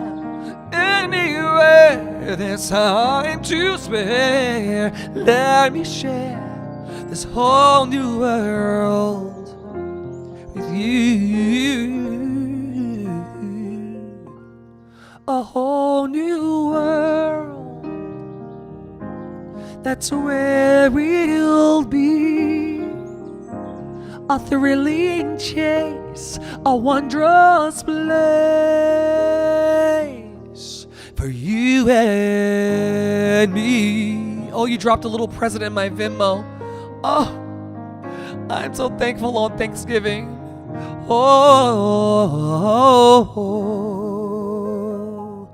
thanks for the Venmo, Beast Bellies. Thank you so much for your gift in the Venmo. I really appreciate that. Oh, that makes me happy. I dropped a little present in your Venmo. Oh, I get to be a real artist after all in this world. Sometimes I wonder, y'all, if I really am going to make it somewhere, wherever somewhere is. Also, they're putting QR codes on what? QR codes are here. They put a Q. I wonder what happens when I scan it. Anyway, thank you, Beast Bellies, for your gift. I really, really appreciate you. I love a good Venmo, a good Cash App. Y'all are amazing to me. I almost cried the other night because one of my favorite, like you, Beast Bellies, one of my favorite internet friends, as Ross Tara, my vocal teacher Tara Paralo Studio, is always around in these lives from time to time, hanging out in the wings, and her husband, when he went away on a camping trip, she was like, "What am I gonna do? You're camping in the woods. What am I gonna do?" And he's like, "Just hang out with your internet friends." And so, Beast Bellies, you, and also Glenio, who is a friend of the cafe. Um, y'all are my internet friends, and I really appreciate you so much. You give so much love, both in spirit and in truth, and I'm really, really grateful. And I really appreciate you more than you know. And I know I'm a sarcastic motherfucker, and I know that I'm a direct motherfucker, and I know that I'm a flawed human being, and I'm like imperfectly perfect. But I thank you for loving me in the ways you do through Venmo and Cash App and things like that, because it really matters to me, and I sincerely appreciate you. I really do. I'm not, people come into these live streams and they meet me for like 15 seconds and they think I'm one type of person, pretentious singer. Who the fuck does he think he is? And stuff like that. I'm really a Kendall Jackson, drinking, African American United States singer. There's tons of us. I know many by name. So I don't think I'm special, but I really do appreciate you. I really do. Why are my eyes so far apart? Okay, so you may have been falling asleep in science class. You probably were asleep that day or not paying attention in science class. There are these things called genes, which are part of like chromosomes. CH, it doesn't matter. I have a feeling that it won't matter to you anyway. But there's things called chromosomes and genes, and they determine before I even get on the planet. When there's a thing called sperm that meets the egg in a female's vagina, and when those things meet, they create these chromosomes and genes that make my eyes sit as far apart as they do. I had no control in the matter, Tasty Oven. I had no say. I didn't get a vote. How far my eyes sit apart is a decision that was made before I even got here. So I can't tell you why my eyes are so far apart, because I just simply don't know. They're the only eyes I have, and I can't trade them. Oh, you're a clown. Them joints are far apart. Okay. All right. You're a clown. The circus is down the hall. If you take a left on the right, if you take a left on the right, I see, this is how drunk I am. But if you take a left or a right down the hall, you will. I love the trolls, man. The trolls are my favorite because they come in here always talking their shit, and then eventually, because I tell them that they don't matter to me, essentially, they then turn their compliments into something nice. Y'all are hilarious, and I see you for exactly who you are. There's an infamous troll in here named Cosmic Vapor Blazer from the United Kingdom. Now, I live in New York City, but there was a troll from the United Kingdom, London. So someone was watching me from London, and I live in New York City, so you do the math of all that. Came in here talking all kinds of shit. All kinds of shit. People just talk all kinds of shit. And then they eventually become fans. Or they leave, and I never see them again in my life. And it's all the same to me. It's like, I always tell people, at the end of the day, no matter what you say in the comments, like, I'm still going to be me, and you're still going to be you. And that's that. Like, I don't, certain things don't change. You know, your words don't really affect me because I'm still who I am. I'm still going to go out into these streets and sing my songs and make thousands, if not millions of dollars. And you'll still be on the internet asking me why my eyes are far apart.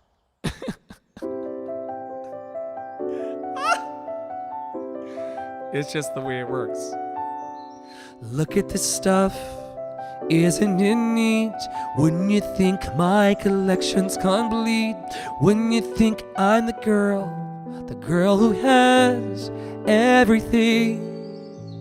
Wouldn't you look at treasures untold? How many wonders can one cavern hold? Looking around, here'd you think, sure, she's got everything. I've got gadgets and gizmos aplenty. I've got who's its and what's its galore. You want thingamabobs? I've got 20, but who cares? No big deal. I want more. I wanna be where the people are. I wanna see him dancing, walking around on those, what do you call them? Oh, feet. Flipping your fins, you don't get too far. The legs are required for jumping and dancing, strolling around on that, what's the word again? Street. Up where they walk, up where they run, up where they stay all day in the sun, wandering free. Wish I could be part of that world. What would I give if I could live out of these waters? What would I pay to spend a day, thank you, warm in the sand? Bet you on land they understand, bet they don't reprimand their daughters. Bright young women, sick of swimming, ready to stir, and ready to know what the people know. Ask them questions and get some answers. Oh, what's a fire and what is it? Oh, what's the word? Burn. When it's my turn, wouldn't I love to explore the shore up above, out of the sea. Wish I could be part of that world. Yeah, Beast Bellies. Maybe a mod came in here and was like, and wasn't with the negativity. People are so negative. Like I told y'all earlier, people turn 30. Sometimes it's younger people. They don't really feel a sense of purpose in their heart or in their lives. And so they come in here asking me why my eyes are so far apart. These are things that I never think about in my life. I literally get up in the morning, I scratch my left nut, and that means my left testicle. I scratch my left nut first, and then I give attention to the right. Then I go and brush my teeth, and I meditate in the morning, and I just go out into the world, and I try to be a loving person. I don't think in the morning when I brush my teeth about how far my eyes are apart. These are things that like naysayers and negative people like try to like Who's Howard Ashman? Is that the writer of the song? Or is that somebody else? Or is that someone that you just want to give honor to? Because, yeah, rest in peace, Howard Ashman and all the ancestors. But yeah, I don't think about how far my eyes are apart. In fact, I've never thought about it until Tasty brought it up today, until their comments got deleted on the thing. Yeah, I don't really think about how far my eyes are apart. I think about how I can hopefully, make more money singing and sharing love with people and trying to make people feel a bit better or brighter in their days than they did before they encountered me. The writer of the song. Yeah. Alan Menken also wrote a bunch of these awesome songs. Alan Menken co-wrote A Whole New World. And so you love the Disney thing, so I'll keep doing Disney for a minute or two. But yeah, I don't really think about how far my eyes are apart. That's something that like bullies on the playground would say when I was like 8, and I'm like 37 years old now. like math. I'm just not the same person. It doesn't affect me the same way. I see very clearly that a person who asks me why my eyes are far apart is a person who doesn't love themselves. They're probably asking themselves the same thing in the mirror every morning as they brush their teeth, if they brush their teeth. And it's, Howard Ashman and Alan Menken were partners. Like partners, like homo or no homo? What kind of partners were they? I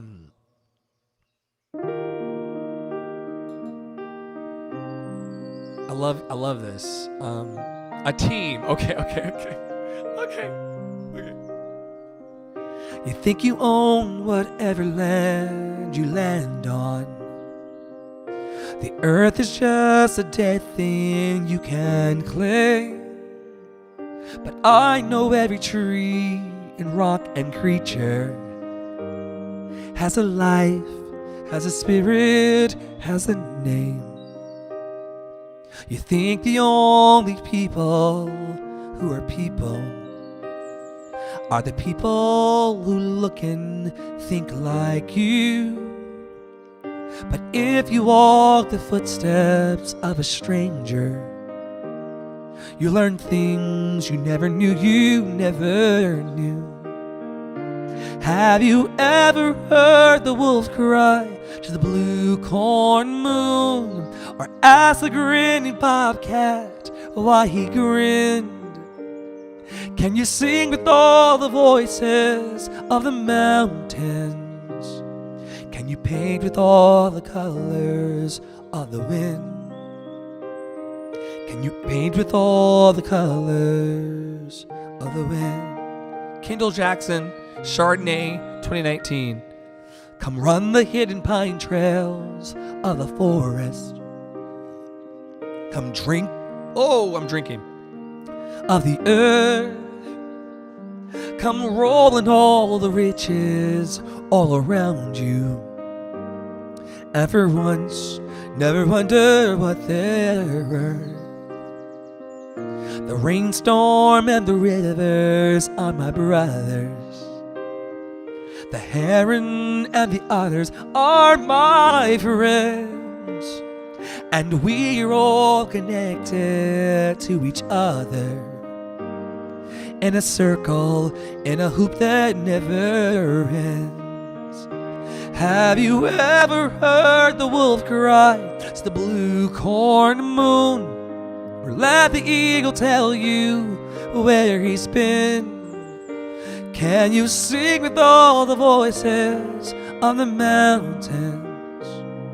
Can you paint with all the colors of the wind? Can you paint with all the colors of the wind?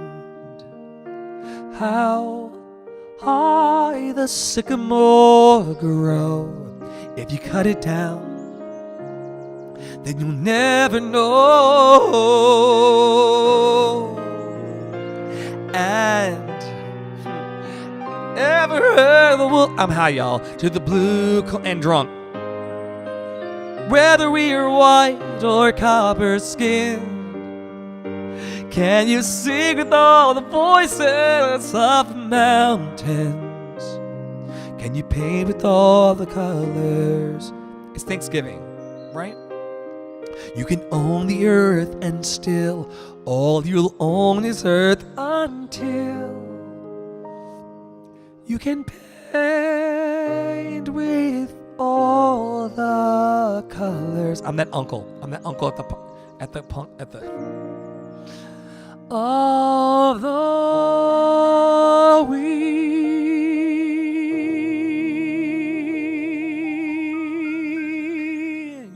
You know that uncle that can't hold his alcohol and starts singing by the Christmas tree? That's me. What song hits you in your feels the most? Are there any that you get choked up on? Yeah, I have like hundreds. Well, not hundreds. I have got about 150 songs that I've been building since last summer in the book. A song that gets me in my feelings. Are you trying to make me cry? Let's see. It just really depends. I heard a famous singer, Ann Nesby, say on Clubhouse once that if you let the lyrics and the feelings of the song in, then you can let it out. And so I'm very, very careful though about letting like the lyrics in me all the time, because I'll just turn into a sobbing mess. I've been recently singing "Heal the World" by Michael Jackson, believe it or not, and something about making the world a better place for you and me has really like, I cried one night about that. Let's see. What other songs do I cry to a lot? "Dance with My Father," because my father's no longer living. That makes me cry sometimes. "Beam Me Up" by Pink makes me cry sometimes because I think about my dad. We were not in agreement. For the people who are still in the room, just heart to heart, my dad and I were not in agreement when he died, and so I was not around when he died. I did not go to his funeral. I don't have regret about it because I know the reasons why I didn't show up and the reasons why I wasn't there. But sometimes I think about the hugs that we could have had, or if I had been present in his life. I feel sometimes that he would not have passed in the way that he did, because I'm more. Let's not get into that, but sometimes I have those moments. So when I think about him as I'm singing, when I think about the fact, the shows that I did that he didn't get to see, my father didn't get to come to my Broadway debut because he was dead. So songs like that kind of, and this is a universal human experience. We've all lost people. We've all been here. I don't think I'm a fucking unicorn. But songs like that really get me in my feels and make me kind of like choke up. I try to infuse emotion and feeling into every song I sing, but some songs hit closer than others. I'm trying to think of a song that I'm trying to like look in the book. I mean, I pretty much told you the songs that make me cry. I don't sing them a lot. Because I don't want to, singing and crying sometimes doesn't mix. The ear, nose, and throat system, it's all connected. So if I start like condensating in my face, which is technically what it is, then it doesn't make me sing. And then people come into the stream and they're like, "Oh, he says he's a Broadway singer, but he can't really sing. Look at him crying there." It just gets in the way of the storytelling. This is not one that makes me sing, but I think I sing songs that kind of speak to my heart. And so this is a Broadway song from Once on This Island. Sometimes it makes me sing. Sometimes it makes me cry. Sometimes not. I don't know. I don't fucking know. The courage of a dreamer, the innocence of you. I'm also drunken. The failures and the foolishness that leads us to the truth. The hopes that make us happy. Thank you for the love of the beard. The hopes that don't come true. And all the love there ever was see the soul in you. You are part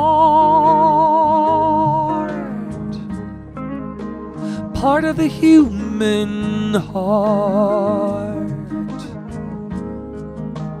You are part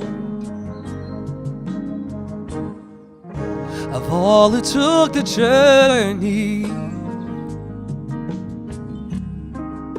and managed to. How about songs that made you happy? The ones who knew such tenderness, the ones who felt so sure, the ones who came before you, the others yet to come, and those who you will teach it to. Songs that make me happy, and those you learned it from. I'll pick one. You are part of the human heart. You are part. By the way, great beer. You must be from Australia or New Zealand. Where are you from, Nochi? Tonight. People who've called me mate in my life are my colleagues. Tonight. From Australia. I used to work with a bunch of dancers and singers from Australia and New Zealand. Part of the human heart.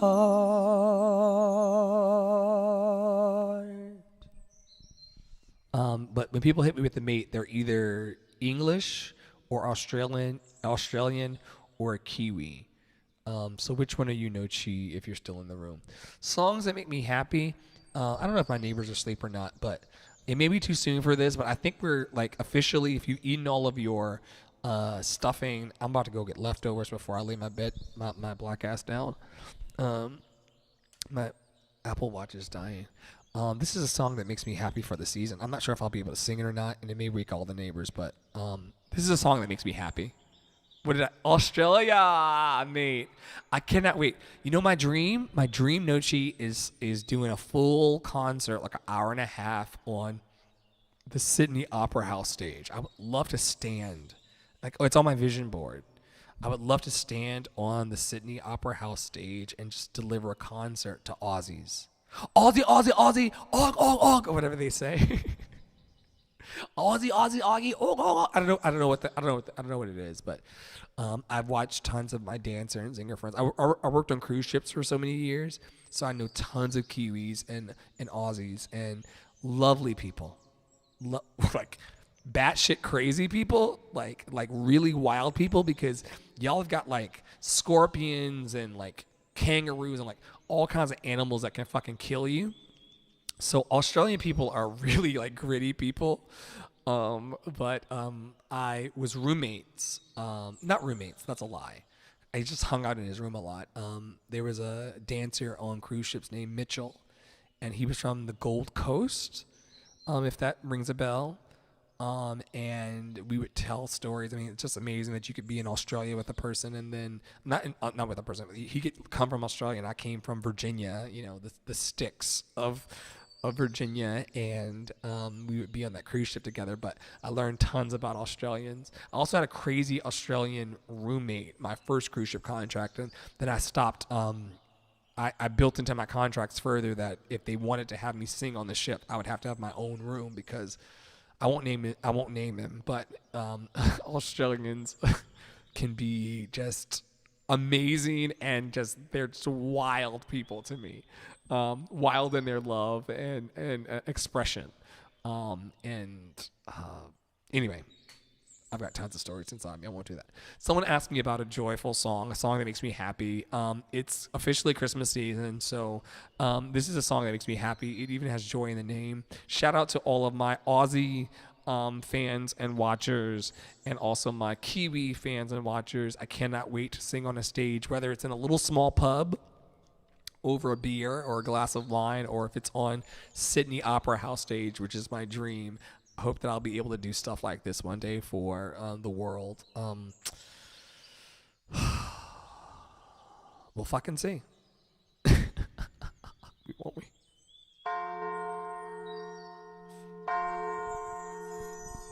Joy to the world. Joy to the world. Joy to the world. The Lord is come.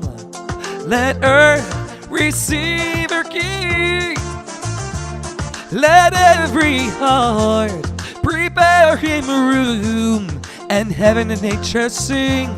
And heaven and nature sing. And heaven and nature sing. Joy to the world. Hey. Joy to the world. Joy to the world. The Savior reigns. Let men their songs employ. While fields and floods, rocks, hills, and blades repeat the sounding joy. Repeat the sounding joy. Repeat, repeat the sounding joy. Joy to the world, and then we sing. Let the earth receive her King. Joy to the world, and then we sing. Let the angels' voices ring. Joy to the world, and then we sing. Let them in their songs employ. Joy to the world, and then we sing. Repeat the sounding joy. This song makes me happy. He rules the world with truth and grace, and makes the nation. It's the wine, y'all.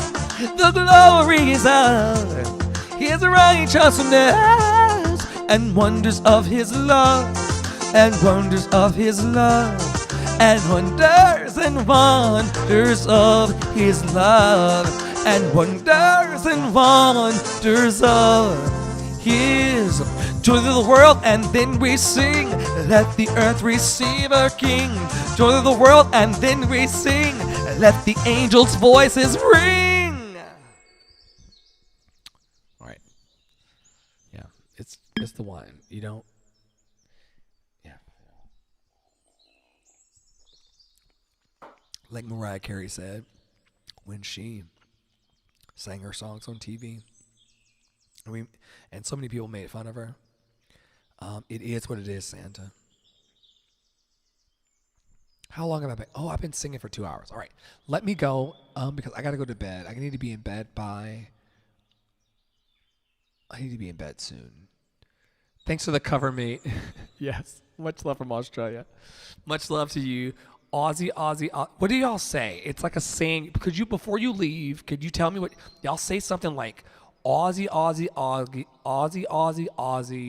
oig, oig. It's not oink, oink, oink, because that's what the sound.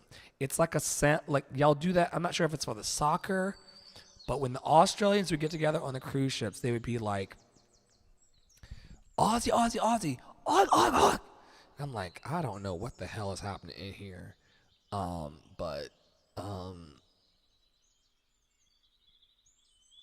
Yeah.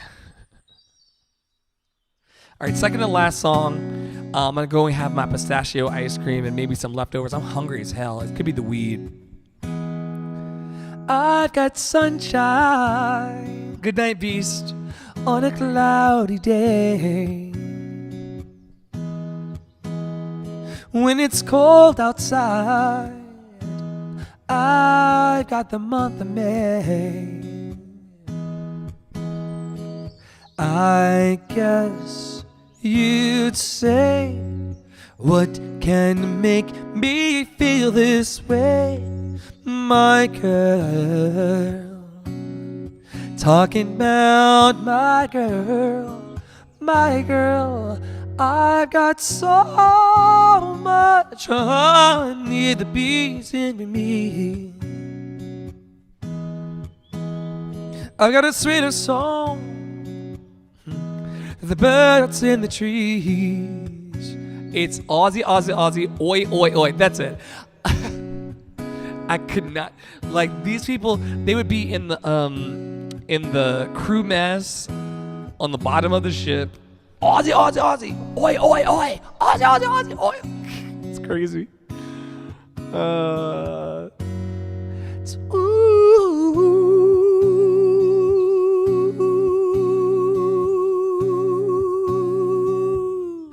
Put your hands together. Good to see you, Nochi. I love you, man, or lady. Hey, hey, hey. The energy was giving me, dude. The cover mate.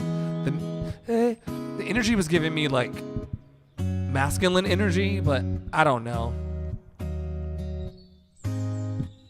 I don't need no money, fortune or fame. I got all the riches, baby, one man can claim.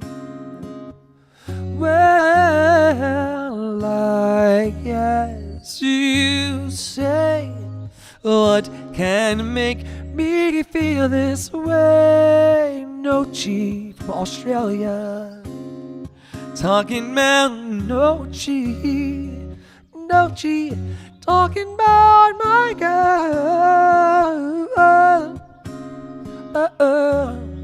All right, I may heat up some leftovers. I'm hungry again. Is that normal? I guess yeah.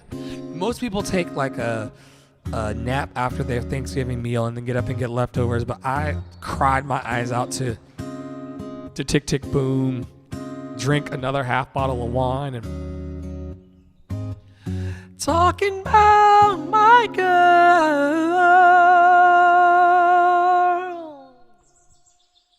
All right, that's my session, everyone. People who've been here for a while know, or people who know me from the internet well, know that I only get on here because if I do die in my sleep, I want you to know that I was trying to spread positivity and love up until the last possible moment. And sometimes I'll be a little down or a little doom and gloom, thinking about the future. Be very, very careful about that. Like if you get so caught up in the future, you'll like fuck yourself. Or if you get too caught in the past, you'll fuck yourself. Like please stay present. I'm trying to stay present. So the ways in which I get present, listen, I can't get more present than singing these notes on this Kendall Jackson Chardonnay 2019 Vinters Reserve. The notes are exactly as they are, okay? I can't get any more present than this, and so part of this is just an exercise of my heart in what would it be like if I stopped getting in my own way? What would it be like if I stopped getting in my own way and just showed up to just spread love to y'all and to connect with a new friend on the internet, Nochi, Aussie, Aussie, Aussie, oi, oi, oi, and have that memory. Like, I think that this is the beauty of life. But no matter if I hit every note properly or not, just know that whenever I show up on the internet and in a theater or stage or lounge or shower,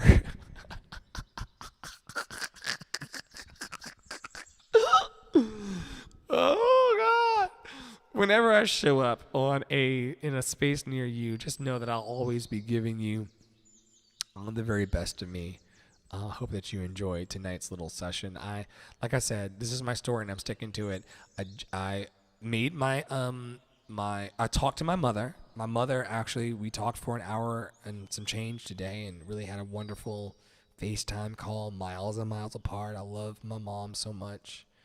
She's my only parent that I have left on the earth. And so we talked and we shared today as I started my meal, and then I concluded my meal on a live stream because I'm an entertainer. This is what I do. I do live streams and I perform for people. I don't know why niggas keep acting surprised about it, but this is who I am. I'm a performer. This is what I do, and I love it. I love my life in the arts. I feel like this is what I was sent here to do.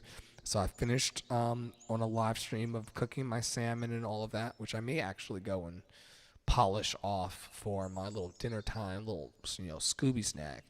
And then I watched Tick Tick Boom, which all of my theater people, colleagues, and friends have been like, have you watched Tick Tick Boom yet? Have you watched Tick Tick Boom yet? Have you watched Tick Tick Boom yet? No, I've not watched it. I watched it from 2 minutes in until the very end. I cried my ass off. Cried because Jonathan Larson, who died the night before his Broadway opening. Could you imagine working for 8 years on a Broadway show and then you die the night before it opens? Talk about a fucking letdown. But his life story and the musical Rent is actually the reason why I pursued Broadway, and the reason why I worked on Broadway, and the reason why I storytell in the ways I do. And just watching his life unfold in Tick Tick Boom on Netflix really made me weep. And so on the verge, on the aftermath of tears and snot and all of that, I came and jumped online because Jonathan can't sing anymore. Jonathan Larson, may he rest in peace, he can't sing anymore. My dad, who was a phenomenal singer, my father was a phenomenal singer. He cannot sing anymore. He's dead. And since I'm here, I will always give you the best of me. All right, final song of the night.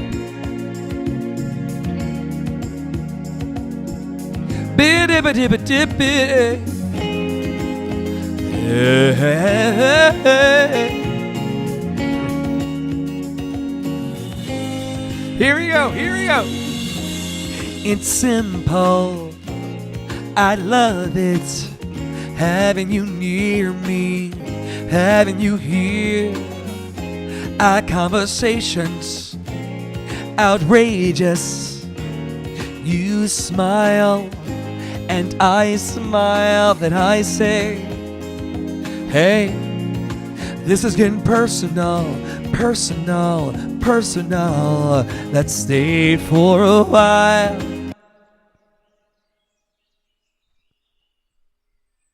Oh, low battery, 10% remaining.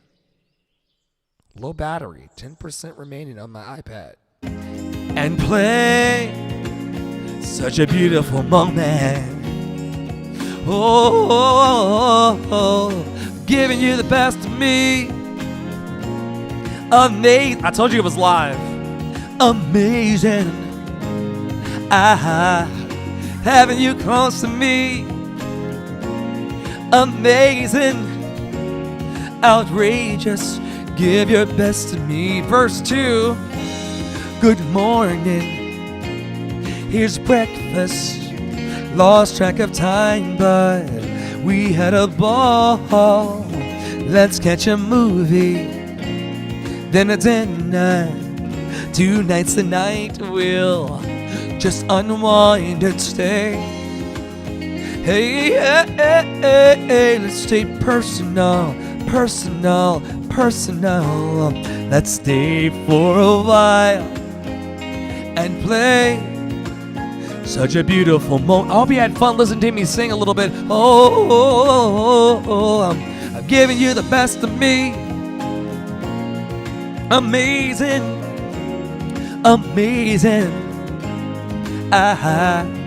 Having you close to me. Amazing. Outrageous. Give your best to me. Sing along. I'm gonna just take a little sip of my Chardonnay. Am I drunk? Absolutely. Is it Thanksgiving?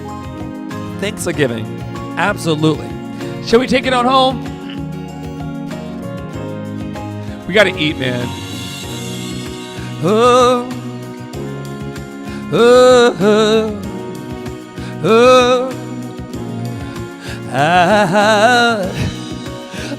It is live, man. Life's not perfect. What do you want from me?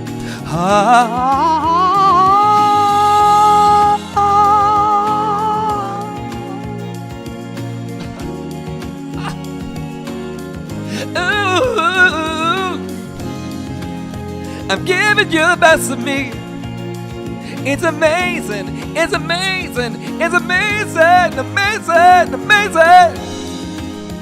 Having you close to me. Sha na na na na na na na na na na na na na.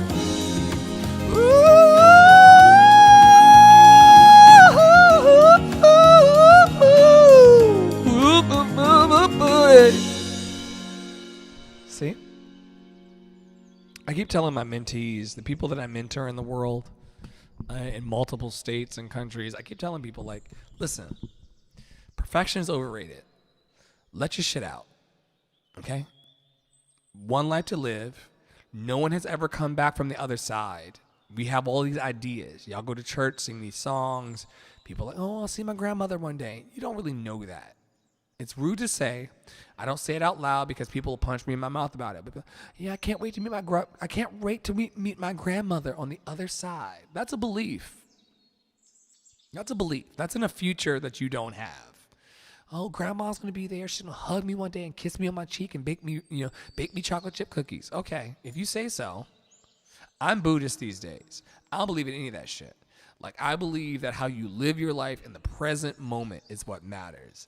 This Chardonnay that's in my hand and these notes that all of that is exactly what we have. Is the only thing that we know for sure. I'm not really sure if I'm going to see my daddy. Would I like to? Does it feel good for me? Sure. Does it help me sleep at night? Sure. Is it what we know? No one's ever come back and told me that there's something on the other side. And this is not me being atheist or like, I'll go to your church. God is good all the time. All the time, God is good. Sure. Clap. Put your tithe in the plate. Whatever you want, people. Live your life. I don't yuck your yum, okay? Don't yuck my yum. I won't yuck your yum. All I'm saying is that, like, I'm not certain that there's anything on the other side. So I'm just going to, and I think it scares people. It scares people that's why I've been at dinner parties and everything. I'd be like, oh yeah, my grandma died, but I'll see her on the other side one day. And I'm over there like,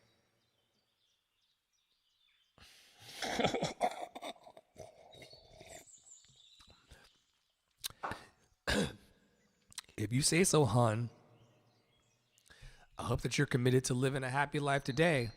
Because I'm not sure about that. Sometimes I think about my daddy and seeing him on the other side, and it makes me feel good. But, show me the receipts. Show me the receipts. Anyway, I digress. I'll do one encore song, my usual encore song. For those of you who watch every night, you'll be able to tell how well or how little how well. Someone's in Telegram again, blowing me up. Let's see if they see something else. Someone's talking in Telegram. Remember earlier when it blinked a lot? Ho! Someone said ho. Ho. To you, traditional prophet. Ho. I'm doing my finale. Well, I did my finale. I'm doing my encore song right now. While also riffing a little bit about the fact that I'm not really sure that there's anything on the other side. People like to talk about, seeing their grandma on the other side. There's Moana, and all these movies written about it. It feels good, but I'm a present moment kind of guy. All I have right now is my Kendall Jackson Chardonnay on November 25th. I don't really know what's in the future for my career. I don't know what's in the future for my life. I don't know what's on the other side. No one's ever come back to, good. Hi, Untraditional Prophet 766. So good to see you. I love you. I love you, Traditional Prophet. Good to see you tonight. This morning. Where are you watching from? Traditional Prophet, are you still there? Hello? Testing 1, 2. Where are you watching from tonight?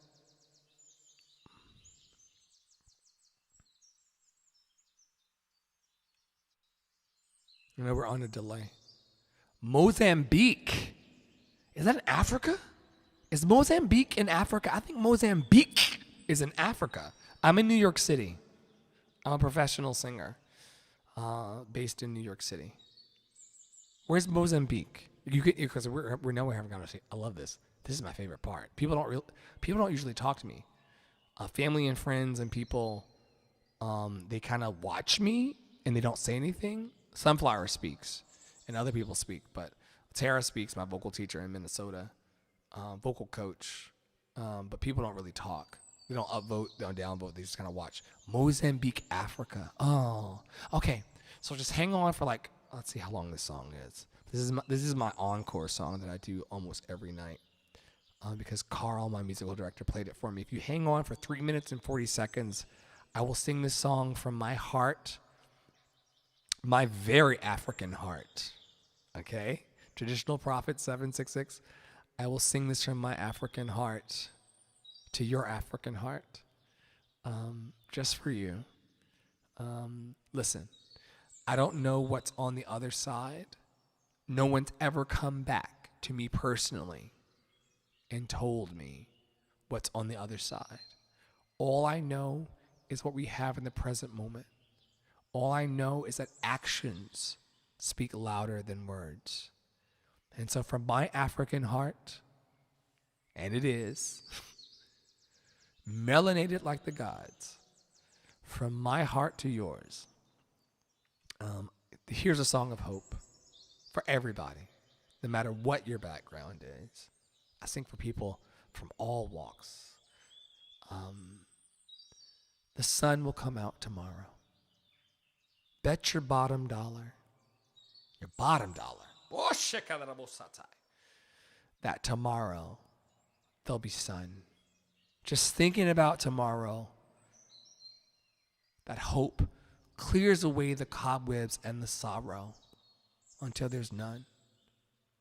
When I'm stuck in a day that's gray and lonely, I just stick out my chin and grin and say, the sun will come out tomorrow. Thank you to my musical director, Carl J. Danielson, for playing the song for me. I love him so much. I talked to him today for Thanksgiving, and he is a brilliant encourager of mine. He's around when none of you are around. And so I'm forever grateful. Tomorrow. Now this is on, help me Jesus. This is on Hours of Wine. So Traditional Prophet, here we go. Last song of the night.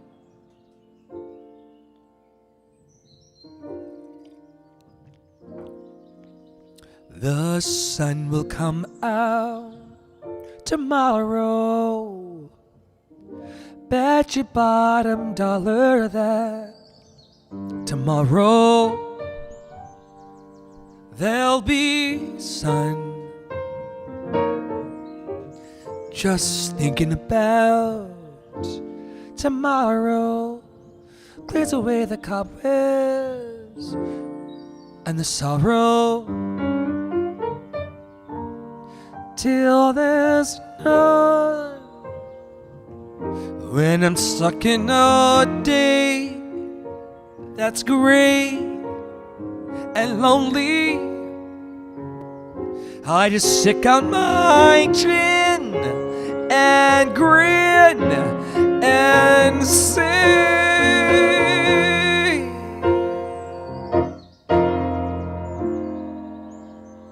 the sun will come out tomorrow, but you gotta hold on till tomorrow.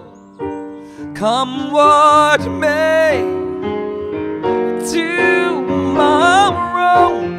tomorrow, I love you, tomorrow, there's always a day away.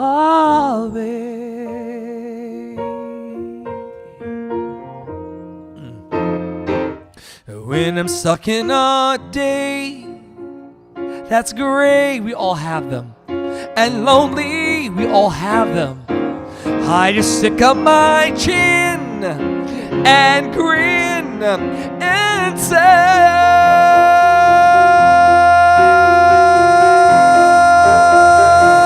tomorrow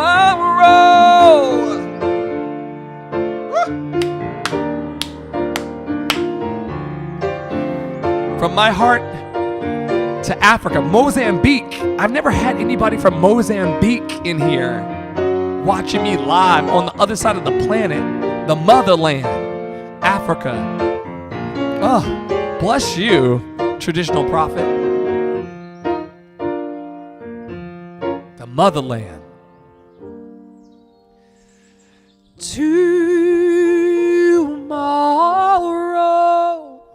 Tomorrow, I love you.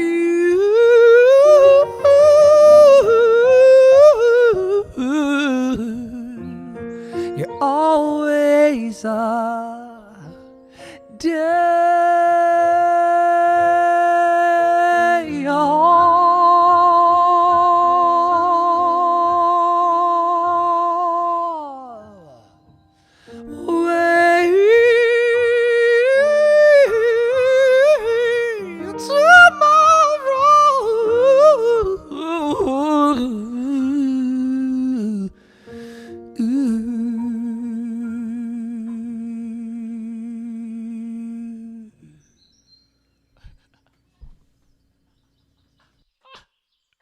Well, y'all,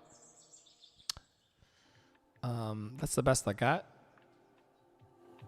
Thank you for Mozambique. Look, you warmed my heart. Look, let me actually, you know what? Because I am. Some people. He's such a pretentious singer. Like, he's so full of himself. Like, who the fuck does he think he is?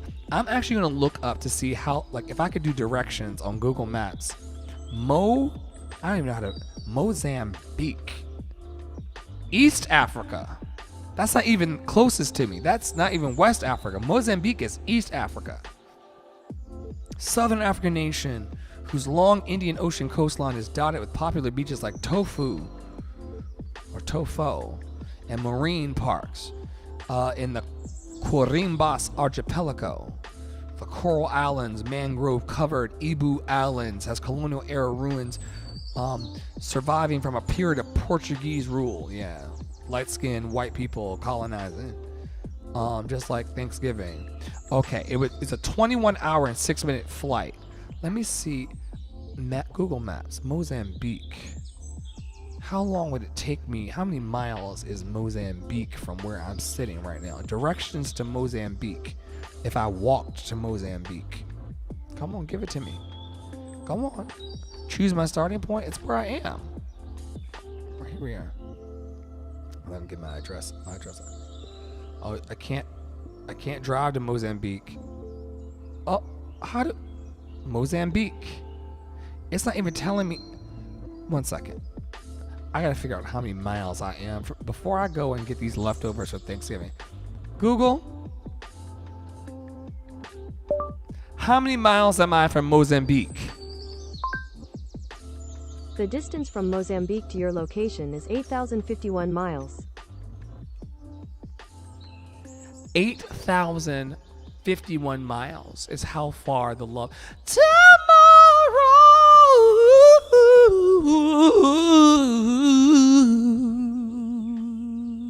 Mozambique, I love you. Oh, Mozambique, I love you. That signal just traveled from my voice 8,000. And y'all know I talk about this all the time. 8,051 miles. My vocal teacher and coach is in Minnesota, 1,057 miles away from me. And the fact that my love of what I do has traveled 8,000. Y'all heard Google say it.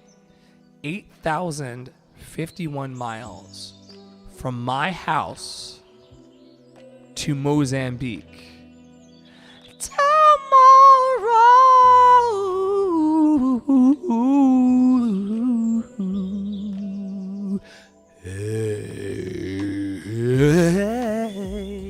Let me try again.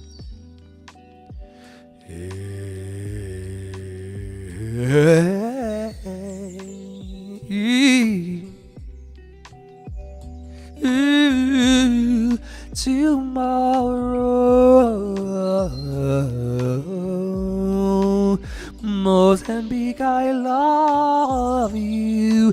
8,051 miles away.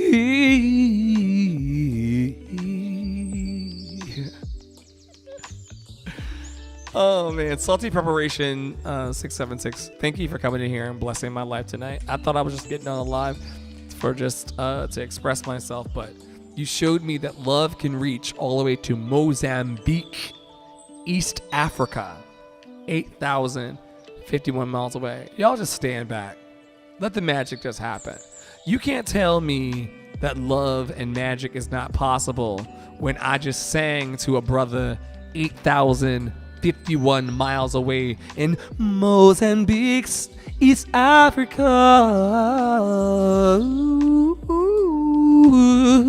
yeah, yeah,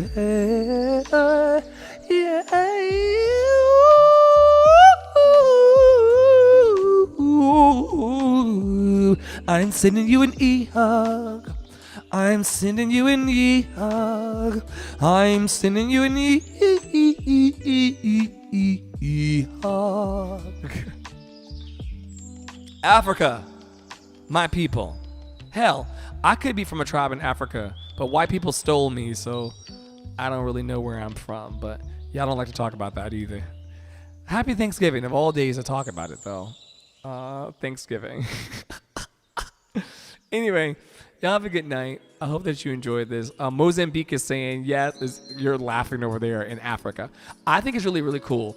I've said this often on my lives when I sing. I practice on these lives like almost every day, and I sing. And tonight I'm like just drunk and crossfaded as hell.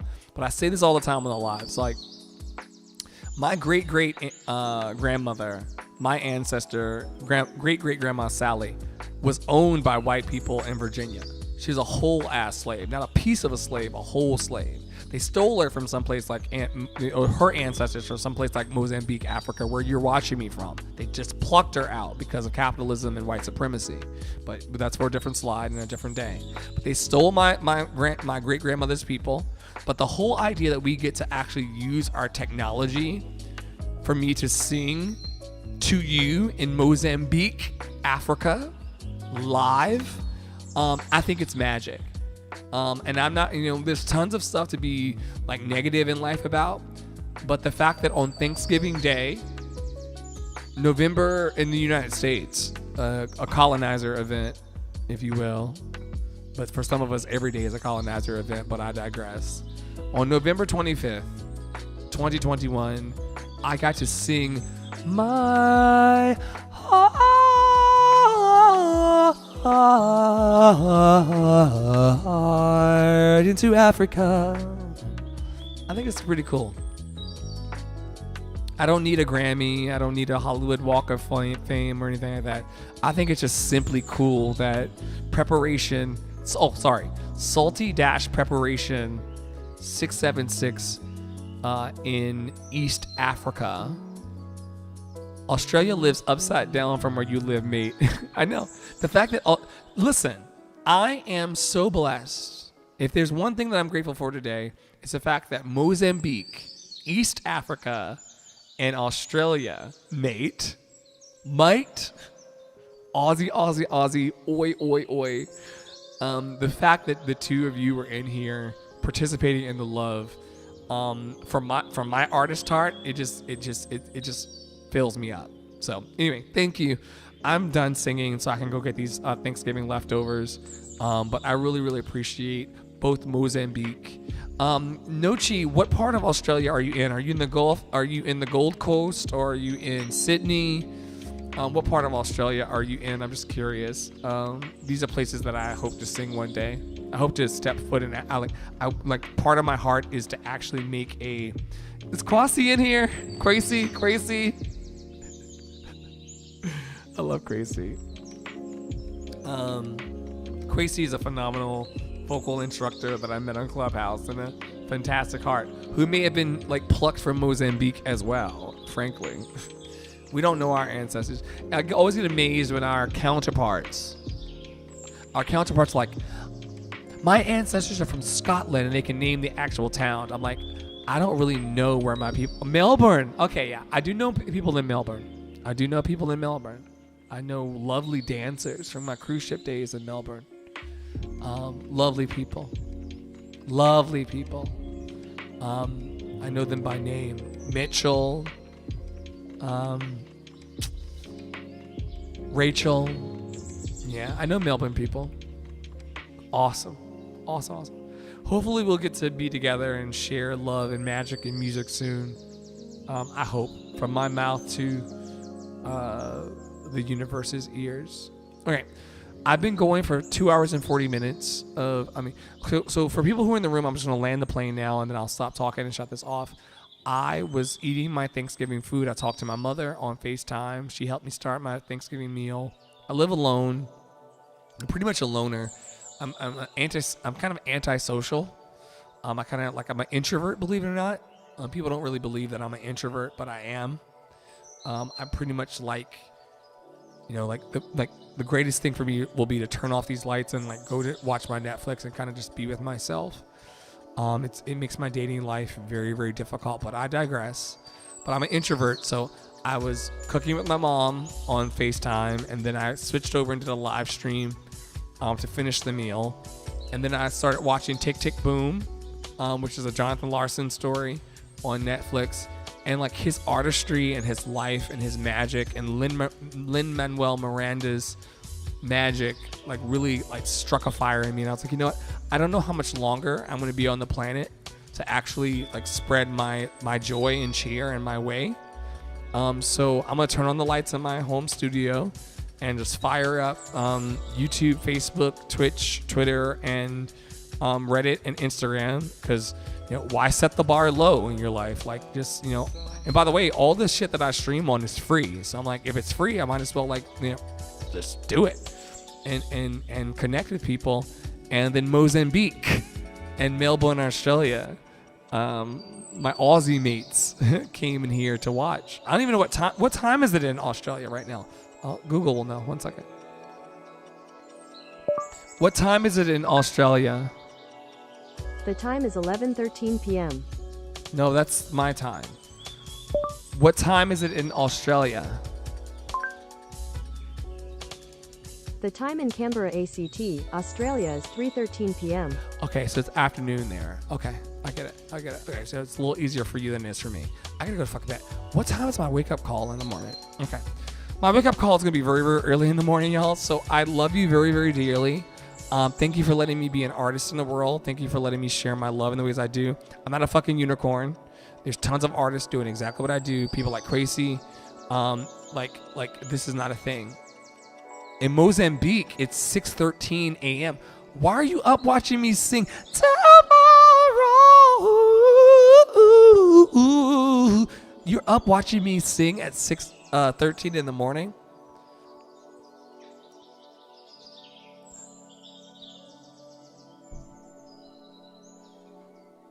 This is me bowing to you. I wouldn't even watch me at 6:13 in the morning. Mozambique.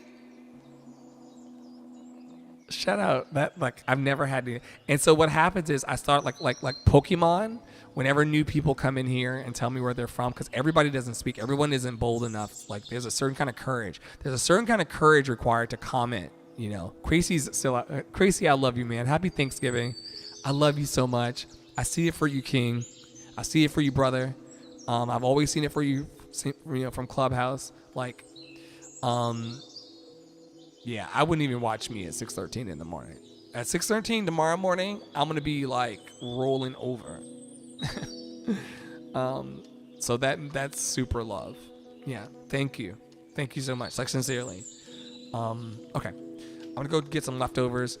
I did get some special dessert for myself for Thanksgiving, so I'm gonna go be a fat kid now. I think that the way my schedule's set up, I may get to. No, I have like an hour of like solid like fun time left, and then I have to go to bed. Y'all have a great night. Know that you are loved. May you be happy. May you be healthy. May you be free of all suffering. May you be happy. May you be healthy. May you be free of all suffering. May you be happy. May you be healthy. May you be free of all suffering. I hope that we get to, if we live to see tomorrow, I hope that we get to come back sometime soon and share love together. Always stop by and say hi. My love is for real. It's all I have. I'm Andre in the Flow. You're in Andre's Love Cafe. Oh, I'm slurring words. I'm Andre in the flow, and you're in Andre's Love Cafe. Cheers.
What am I drinking? I'm having.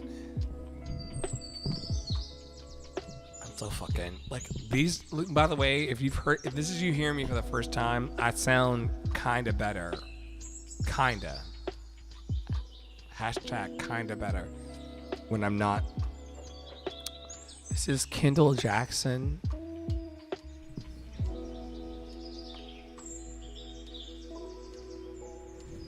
A little washed out, but this is a Kendall Jackson Vinters Reserve Chardonnay from the Jackson Estate Vineyard Stewardship.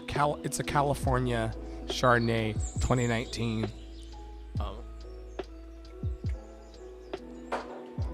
It's freaking fantastic, actually.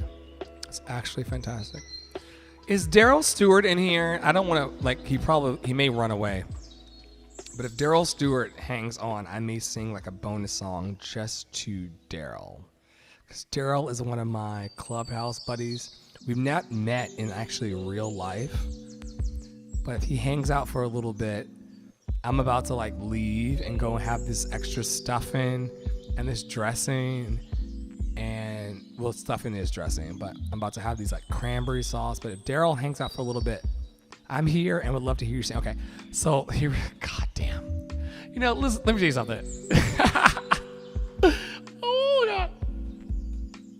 All right. When you're talented, let me tell you something. Let me tell you something about life. I'm going to tell y'all something about life real quick. I'm only going to keep you for 3 minutes, Daryl. I'm not going to take your life. I'm not going to take your life from you. Daryl is a real one. I'm not going to say why Daryl is a real one, but let me tell you something. All black people don't speak to each other. All black people don't acknowledge each other. All industry people don't acknowledge each other. There are levels. I keep telling and my mentee over here on YouTube is watching the live right now, Daryl. All industry people don't acknowledge each other.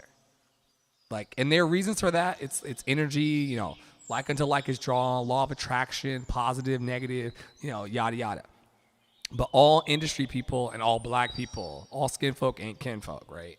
So there are levels to this thing. But Daryl and I actually, in spaces and places, internet, and it's mostly internet because I can't wait to actually have a martini. My martini, by the way, and you're going to hear me and you may think I'm pretentious, but I don't think, Daryl's not into that, pretentious shit, but Hendrick's martini, gin, Hendrick's martini, slightly dry, extra filthy, meaning extra olive juice. What is this person? Cosmic Vapor Blazer. I slit the sheet I slit, and on the slitted sheet I sit. Cosmic Vapor Blazer. I have a follower who, well, actually, Daryl, it was a troll who was coming for me for many weeks. Cosmic Vapor Blazer tried the fuck out of me. We tell the truth on Thanksgiving. Another T word. Thanksgiving and truth. Cosmic Vapor Blazer tried the fuck out of me in the UK. But now I think Cosmic Vapor Blazer actually loves me. Tried me.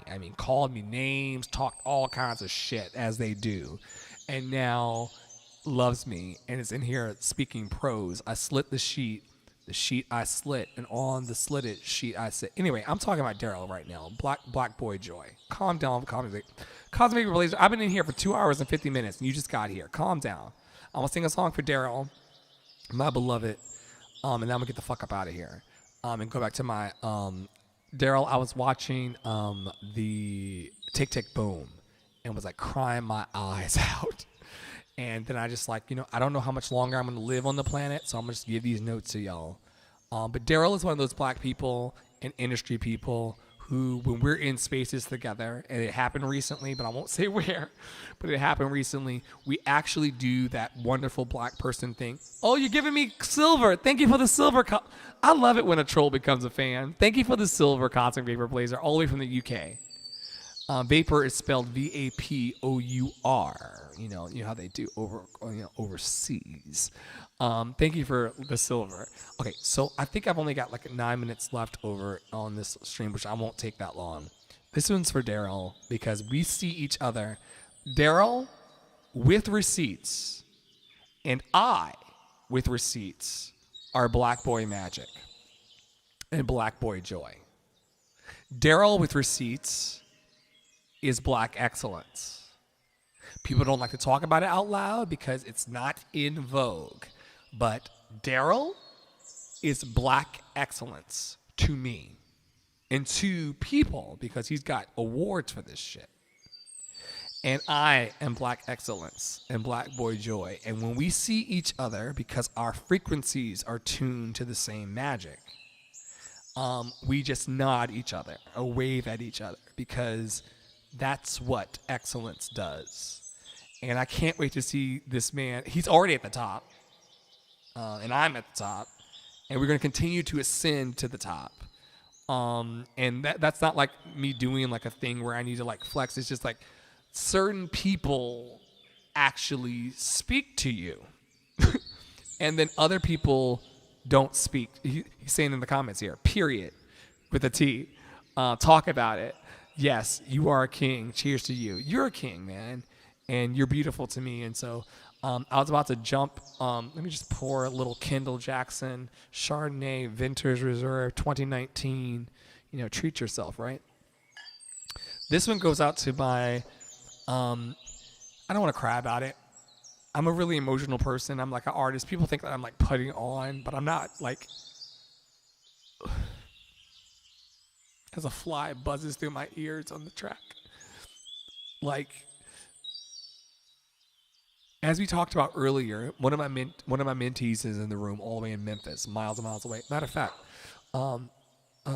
Alexa's down there, but hold on. How many miles away is Memphis? The drive from your location to Memphis is 1,103.6 miles. Right. So one of my, that's a long ass time. We catching flights. One of my mentees is in the room, Daryl, and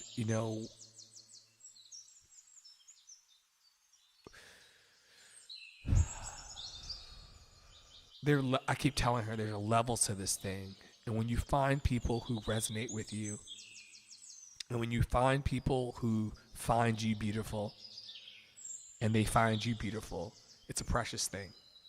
It is not something. He said, it's all good. Feel all the feels. Thank you for holding space. Like, that's why I love him. Par excellence.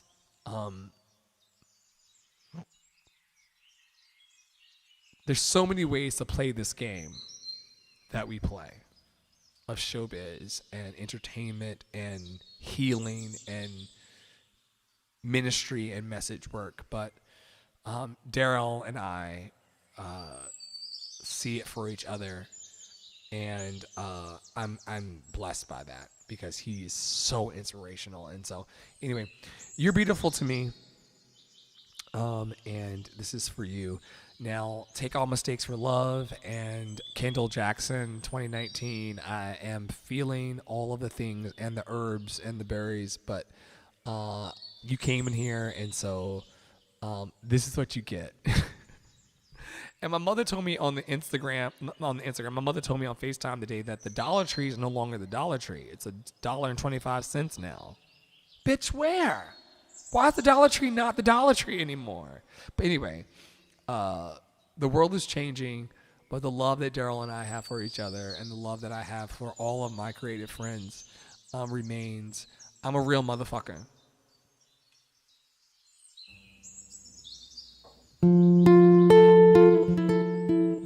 To Daryl, the Daryl Stewart, Dryl Stewart, on Instagram. You are so beautiful to me. You are so beautiful to me. Can't you see? You're everything I ever hoped for. You're everything I need. Those birds are too fucking loud. Holy birds. You are so beautiful to me. You know what, Daryl? You know what, Daryl Stewart? You are so wonderful, oh, to me. Can't you see? You're everything I ever hoped for. Daryl, you're everything I need.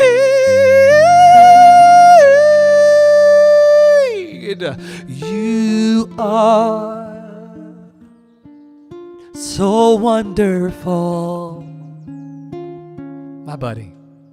to me. The Daryl Stewart. Black excellence. Black boy joy. Yes, yes, to me.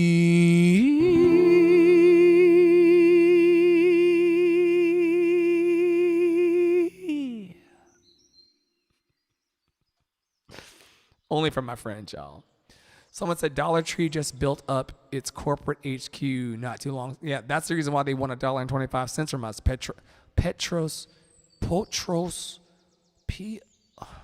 I'm too high for this shit. Oh, your pot roast, Fred. Oh, reading is fundamental, y'all. Sometimes I put the emphasis on the wrong syllable. Pot roast, Fred. Did you have pot roast for Thanksgiving? Pot roast, Fred. Daryl, hundreds of people coming here watching me from all. Mozambique was in here tonight. Melbourne, Australia was in here tonight. East Coast, West Coast, United States. I'm crosswayed as hell. I just got really inspired by Tick Tick Boom and Jonathan Larson, which I know you know, and Rent, because you're a theater kid like me.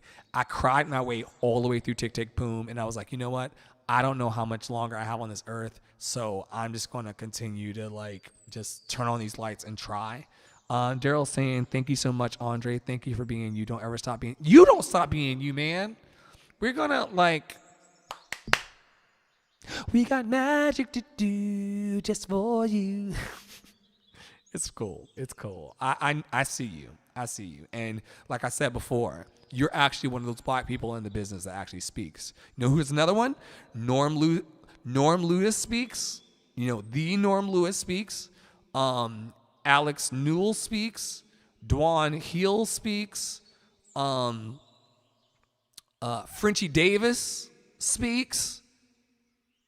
I got a list of people in my mind of people. There's levels to this thing. There are black people in business. There are black people. These are black people with awards. Like Daryl Stewart has awards. People are actually rewarding him and honoring him for the magic he puts in the world. Like he is actual magic, and I'm so inspired. And you know, people get to a certain place. Y'all, I talk about it all the time in my live streams. You know, crab in the barrel. You know, crab in the barrel mentality. You know, house slave, feel slave. House nigga, feel nigga. Tell the truth, shame the devil, right? And there are people who will actually speak to you. That will actually say like, yo, I see you and I love you. And I see it for you and I appreciate you. And he's saying there are definitely levels of this, and humility is one. Yeah, humility. Humility is one of those things that's really, really weird for me. Humility is like one of those trigger words, because humility is a word that's often used to. Humility is one of those things that keeps people actually playing. We can talk about this in the DMs. We'll talk about it. We can do a whole podcast episode on this. But humility is one of those things that people try to pull out of their pocket sometimes. Like, actually, if you're not careful with humility, you'll end up like dying poor. If you're not really, humility is a thing that you're like, yeah, oh yeah, for sure. Like, no one's great. Like, I get it. I get what you're saying, Daryl. Like, no one's higher or lesser than anybody. We're all human. We're all sent here for a purpose. We're all magic. We're all meant to like put our joy. But humility is very dangerous, and I don't coach my mentees towards humility, because humility will keep you in the fucking outhouse if you're not careful. So like, the reason why I like sometimes have issues with people, and the reason why people don't kind of nod at me the way that you nod at me and we clap for each other, it's just I'm humble enough. I'm humble enough, but I'm not humble to the place to where I'm gonna let you like actually not pretend like I'm me. Like, it's a me, bitch. like we are actually out here doing this. Like, Daryl, you are actually showing up in the world. You actually have more skin in the game than the Muggles. You actually are winning awards. You're actually on your own personal live streams. Y'all follow him, the Daryl Stewart. For the people over in the UK, DARYL Stewart. Like, follow him, because we're actually out here actually creating magic and cultivating joy. And so I'm not going to be humble about that, because what we're doing is actually fucking courageous. And so a conversation that needs to be had, and a conversation that we're going to have going forward in our lives, hopefully, Daryl, you and I, and at large, is like, how do we balance humility and courage, where we're not letting these muggles and these people who are sitting on the couch, like like one of these coaches on Instagram said a couple nights ago, like, how do we not let these people who have box fans in their windows talking their shit play us, while also standing fully. Oh, my live stream ended over on Reddit, so Reddit, bye. But I think Facebook and YouTube and Twitch and Facebook, because I'm an overachiever, still going. Yeah, it's still going. How do we not? The conversation that I want to have is like, how to give, first giving honor to God, who's the head of my life. God is good all the time. God is good. How to do that patty cake, social pageantry. How to do that while also like fully standing in our mighty I am presence.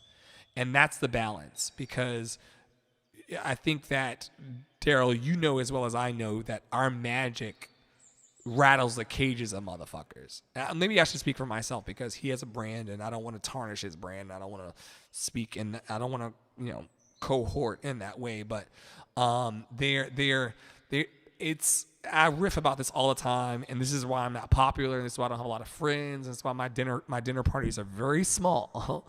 My dinner parties are very small, not because I'm special or that I'm elitist, but because it's like people don't really want to talk about the fact that, like, in order to be like, let me tell you a story real quick, and then I'll let y'all go. I have a coworker right now at my day job, and I was extremely humbled because I quit all my day jobs thinking that this was going to be the moment in COVID where I got free of all of it and I had to go back and like make this rent, right? There's a coworker that I have at my job right now. I'm not talking about what I heard or I'm talking about what I know. There's a coworker at my job that every time I answer the phone and say, thank you for calling such and such, such and such, every time I have a pleasant experience with a person on the phone, just being my joyful self, he berates me. He actually, and this is not something, this is something that happened like yesterday. Like, I'll say, thank you, I won't say where I work, but I'm like, thank you for calling such and such, such and such. This is Andre, how may I help you? oh, no, it's fine. We're happy to help you. The show is 2 hours and 15 minutes. I do my thing. Like, I'm doing my black boy magic and black boy joy thing. It's not anything for me because it's a fucking Tuesday. Like, I'm just trying to make it through this motherfucker. I know that I want to sing on Sydney Opera House. I know that I'm meant for Carnegie fucking Hall. Like, I know who the fuck I am. I know that I sang on Broadway and all these. Like, I know. But, like, I'm just trying to, like, be myself. And every time you're saying, no, you're right. I like to rattle cages too. I'm with you. Yeah, I know, I know you are with the shits. It's like gang. We're gang. We're gang. but I'm speaking to, it's like, it's really wild out here. And I try to encourage the people that I mentor, because Carl mentors me and then I mentor people. We have like this deal that like I mentor 7 people and he mentors 7 people and the green grass grows all around, fa la la. But it's really wild that like, and I say this in my Instagram story sometimes, it's like just being myself is offensive to people. Like, and Daryl, I know you know what I'm talking about. I'm not gonna cry about it because I've been crying on it to tick fucking boom, and you know the holidays. I'm like in life, I'm not gonna cry about it, but like this time, but you know what I'm talking about, and I see I see you have resonance. It's like when you are simply trying to choose joy deliberately. Like, I'm going to turn on this light, sit in front of this green screen, make this fucking wave background with the sunset in the background go. I'm just going to simply like be me. Like, I paid the rent. I'm singing the songs to me. Like I'm doing all the work. And they are just throwing daggers because they've not yet. I still leave hope, man. Like, I leave hope. I don't think they're just going to be muggles and miserable all their lives. They've not yet tapped into their mighty divine I am. They've not tapped into their I am presence. They've not tapped into their purpose. And so he tries to throw me under the bus. The other day he was like, I wonder what your... So this is what happened, right? Because I'm petty bitch. I'm petty and I'm profound. I'm petty and I'm profound. I'm petty and I'm purposeful. And so he's like, I wonder what people on the phone are responding to when you're doing all of that. And in my mind, I'm like, I'm just being fucking Andre on a Tuesday.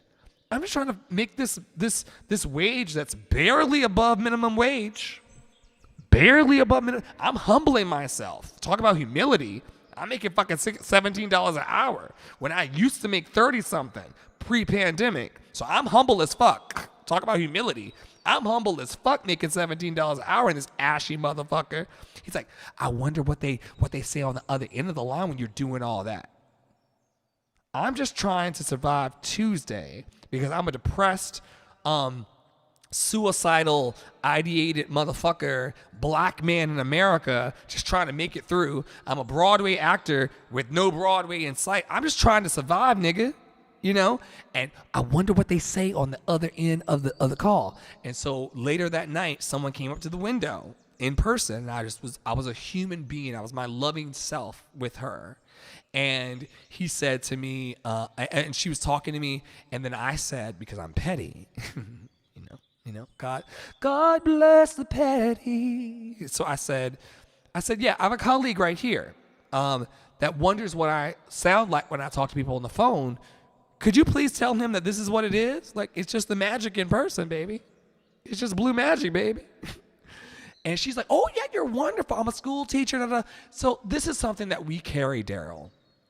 And I'm saying we, and I don't like to co-sign people because I don't like, your brand is your brand, my brand is my brand, and we're in same spaces with different spaces, yada, yada, yada. Black boy joy is black boy joy, but people try to, every day, even till Thanksgiving Day, was this Thursday, November 25th, 2021, 11:40 at night. People to this day try to dim our magic and try to, tamp down what we're trying to bring. Like this water, this healing, this light that we're trying to bring. They try to turn it into something stupid. But Daryl, I see it for you. I've always seen it for you. They like it's really wild. I don't, we don't talk about it enough. And he's saying for people who are watching over on YouTube, Facebook, Twitch, I need bifocals or something. I bet is old. I'm older than I look. And and Twitter. He's saying yes, they do all the time. It's exhausting. I did a story about it. Because a couple days ago, like trying to actually be positive and light. Why do I have this echo? Trying to be present and light in the world is that's my reverb, my Beyonce reverb.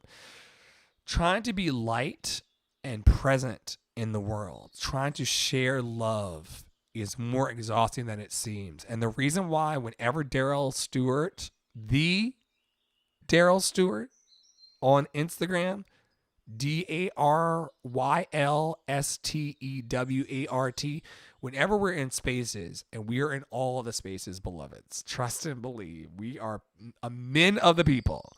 Whenever we're in these ratchet and righteous spaces, I nod to him the best that I can, because I see him reflecting back to me the magic in my heart. It's like, it is so, I don't want to cry about it, but it is just so exhausting sometimes when you are the one clapping and you are the one showing up and you're the one trying to be loved, and these muggles, I have no other way to express it. These muggles will try to take it from you. And see, just give me 2 minutes of freedom, please, with my fucking Chardonnay. On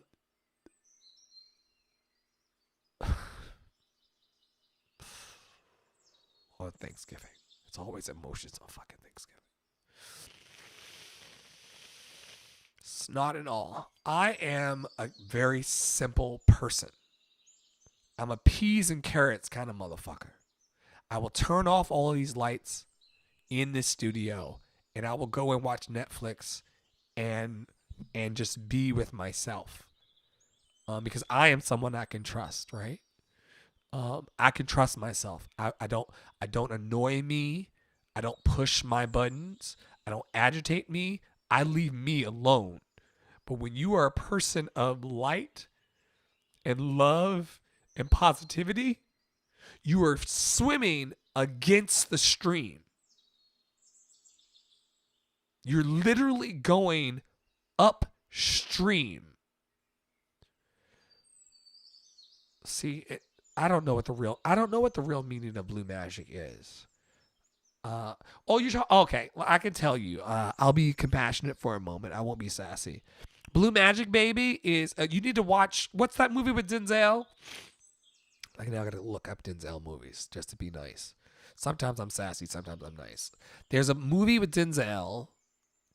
Now I got to look up every Denzel Washington movie. Give me 1 second, y'all. Y'all make it so exhausting to just be. Hold on. It's a movie by Denzel Washington called American Gangster, where he says, blue magic, baby. Blue magic was the heroin that white people put in our community to kill our black brothers and send them to jail. Domingos sabe? ¿Tú lo sabes? ¿Qué estoy diciéndote? American Gangster. 2007, watch the movie, and then you'll know the reference about blue magic. Blue magic is about the drugs that they were infiltrating into African American communities to take our black men away. Oh, traditional prophet from Mozambique. You followed me from Reddit over onto Instagram. I'll follow you back. Okay, yeah, I'm glad I didn't give you the full sass, because the full sass is a bunch. Yeah, okay, good. You're out. Sometimes people come in here trying me. I don't know if it's a question or you're trying me. Yeah, blue magic is the ways in which white supremacists in our country infiltrated heroin and other drugs into our community. Blue magic was the drugs that they addicted us to strategically. Through white supremacy, to send our black men and black women to prison, many of them serving life sentences while Kyle Rittenhouse walked away. But we could talk about that in the DMs. But back to Daryl. you are magic, Daryl. I will always see it for you because of what you bring, and it's not lost on me the ways in which Domingo Sabe, I'll follow you back. So nice to meet you. I'm a sassy bitch. I'm just a real motherfucker. I can't help it. I just trust me. I just want to get off my train, sing my shows, and get back on the train, and then cuddle somebody. That's all I want to do. So yeah, okay, we're good. Daryl though is magic, and the courage that it takes to be positive in a negative world.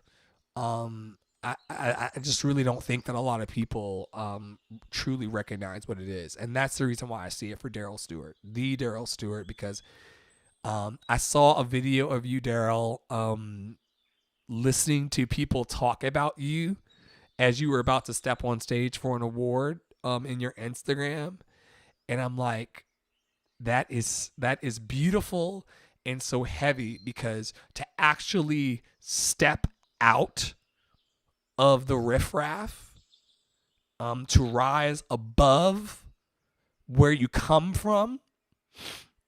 Hello, somebody.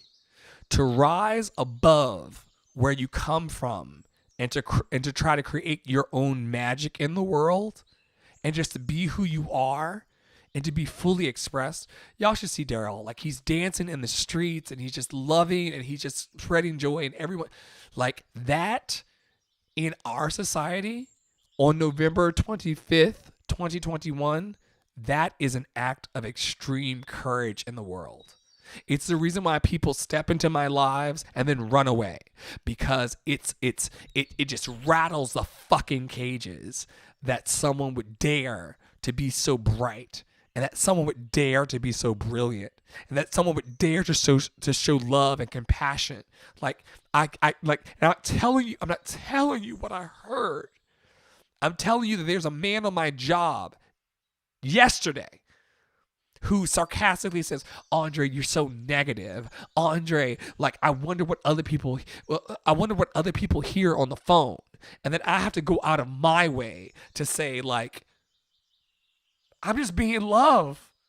I'm just trying to fucking survive. I hate it here. I hate it here. I actually hate it here.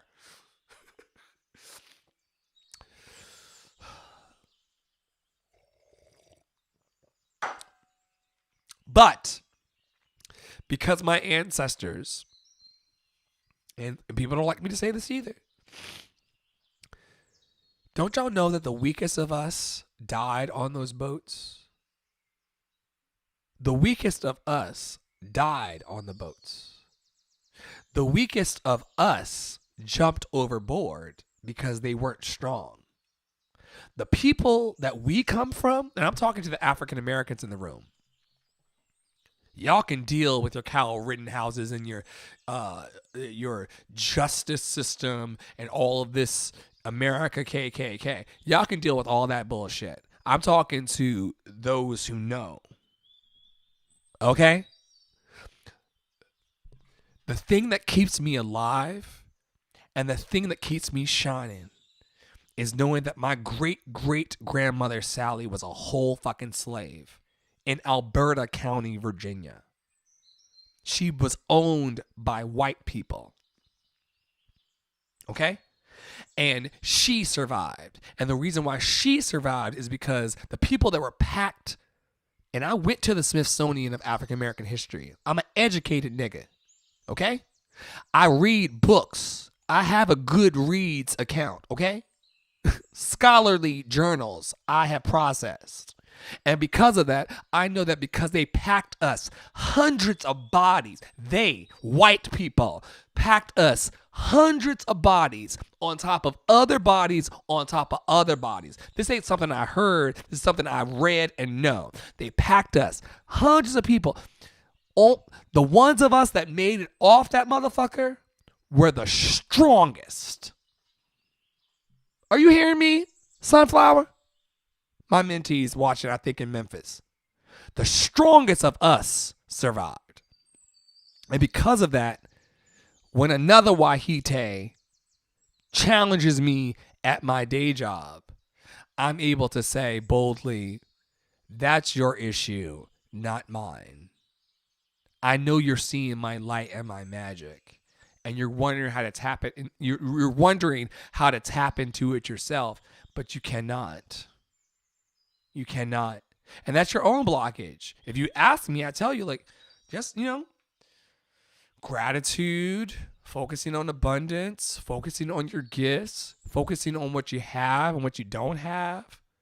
I'm drinking tonight, which makes me a little wild, but just being very mindful, meditating. I can teach you or show you how to tap into your magic as I burp if you want, but I'm a very peas and carrots kind of motherfucker. I'm literally answering the phones, trying to bring presence and love and joy to other people. And that makes you a target in our society. And can you imagine being I'm older than I look, but I own this shit. Can you imagine being a 37-year-old black man being confused your whole fucking life, thinking that something was wrong with you? Thinking that the way you sing and perform and show up in the world was a problem? I'm not a problem. There's nothing wrong with me. There's nothing wrong with me. I'm simply a happy person trying to bring love and joy in the world. And it offends and makes mad the angry and the terrorist. 37. I don't look it though. Don't tell my agent. But I'm 37. And being in the house, Domingo Sabe, and everybody being in the house for a year and a half made me get really, really clear. It was in the house in COVID that I realized that I didn't love myself. It was in COVID in the house when I was alone, because when I was going to the gym and going to work and going to my Broadway stages, 8 shows a week, when I was running all that play, running, when I was doing all of that, I was so distracted. So I didn't really see that I didn't really love myself. I didn't really see it for myself. I didn't care for Andre. I was trying to chase all kinds of things. But when I got still because of this pandemic, which I reluctantly call a blessing. Thank you so much. I'll take it. When I was in this house by my damn self, the realest one day, I'm sorry, I don't want to take up too much air, but like I gotta go make this food and like lay down. But like one day I was recording a message in my phone. We all do it. You record little voice memos. If you're creative, you're recording voice memos, you're recording ideas, you keep your phone on the nightstand table, so that you can like catch an idea, because some of the mystics say that like if you let a dream run too far, it'll get away from you. So I keep like pen and paper and like my phone like close by the bedside. And one day I was recording something like, "You are so beautiful to me." I was recording that to my friend Ryan, who sings for Disney. And one day it hit me. I had a moment of realization and clarity. I was recording a song to him, and some of y'all know because we DM a lot. I'll record songs to you. I'll send songs to you in the middle of the night, or little singing things. And I was singing to him, and then it hit me. I was like,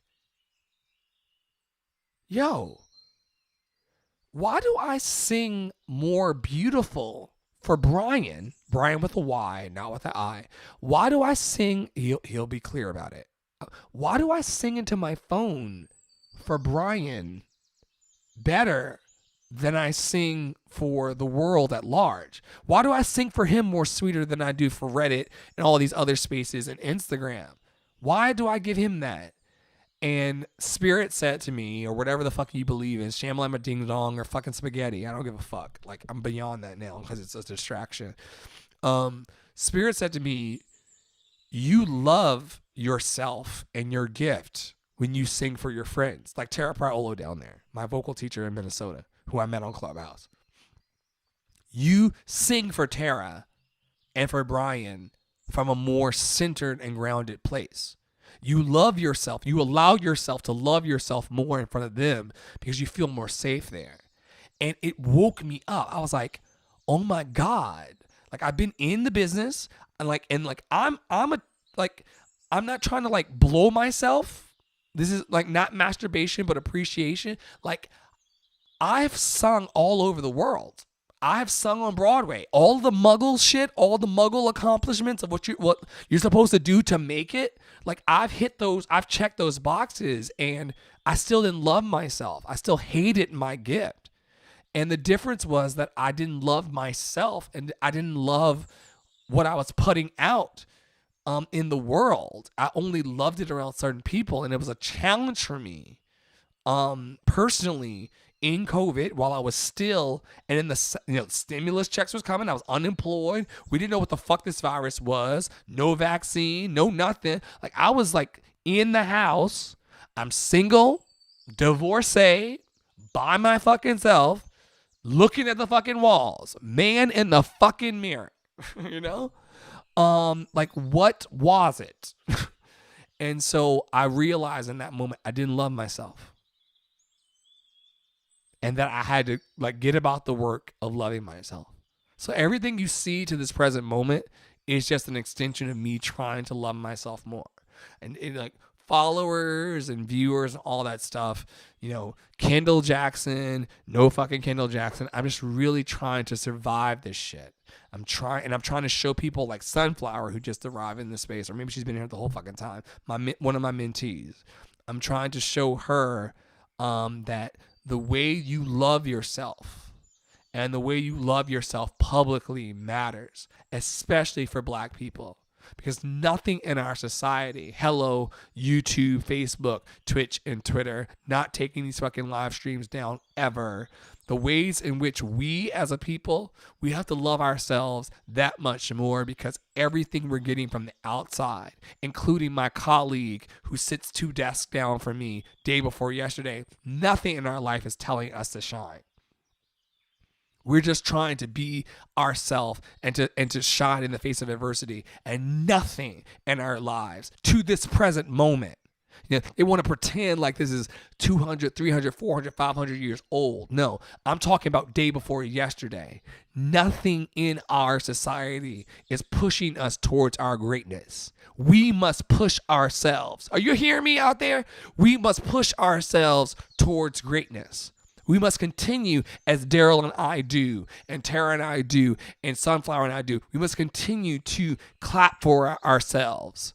Clap for ourselves, and then encourage each other, because nobody else is coming to save us. We are the magic, and we have to perpetuate our own magic. And that's why I keep showing up. That's the reason why I see Jonathan Larson was a white man.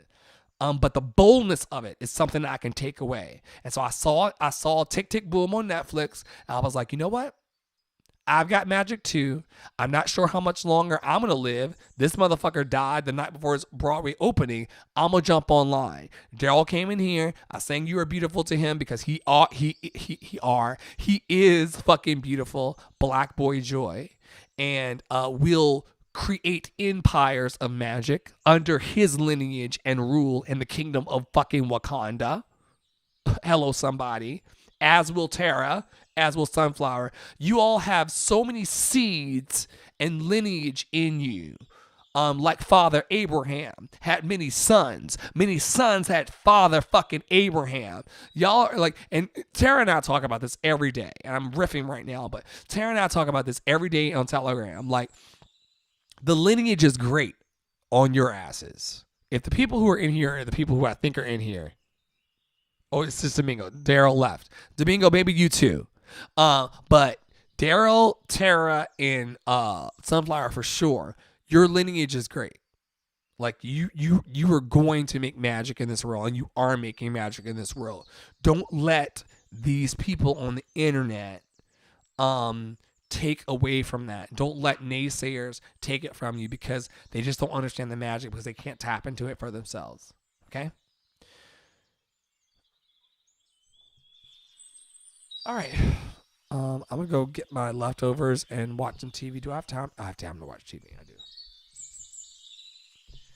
I love y'all very, very, very much. And thank you for letting me spaz out. I'm going to close all of this.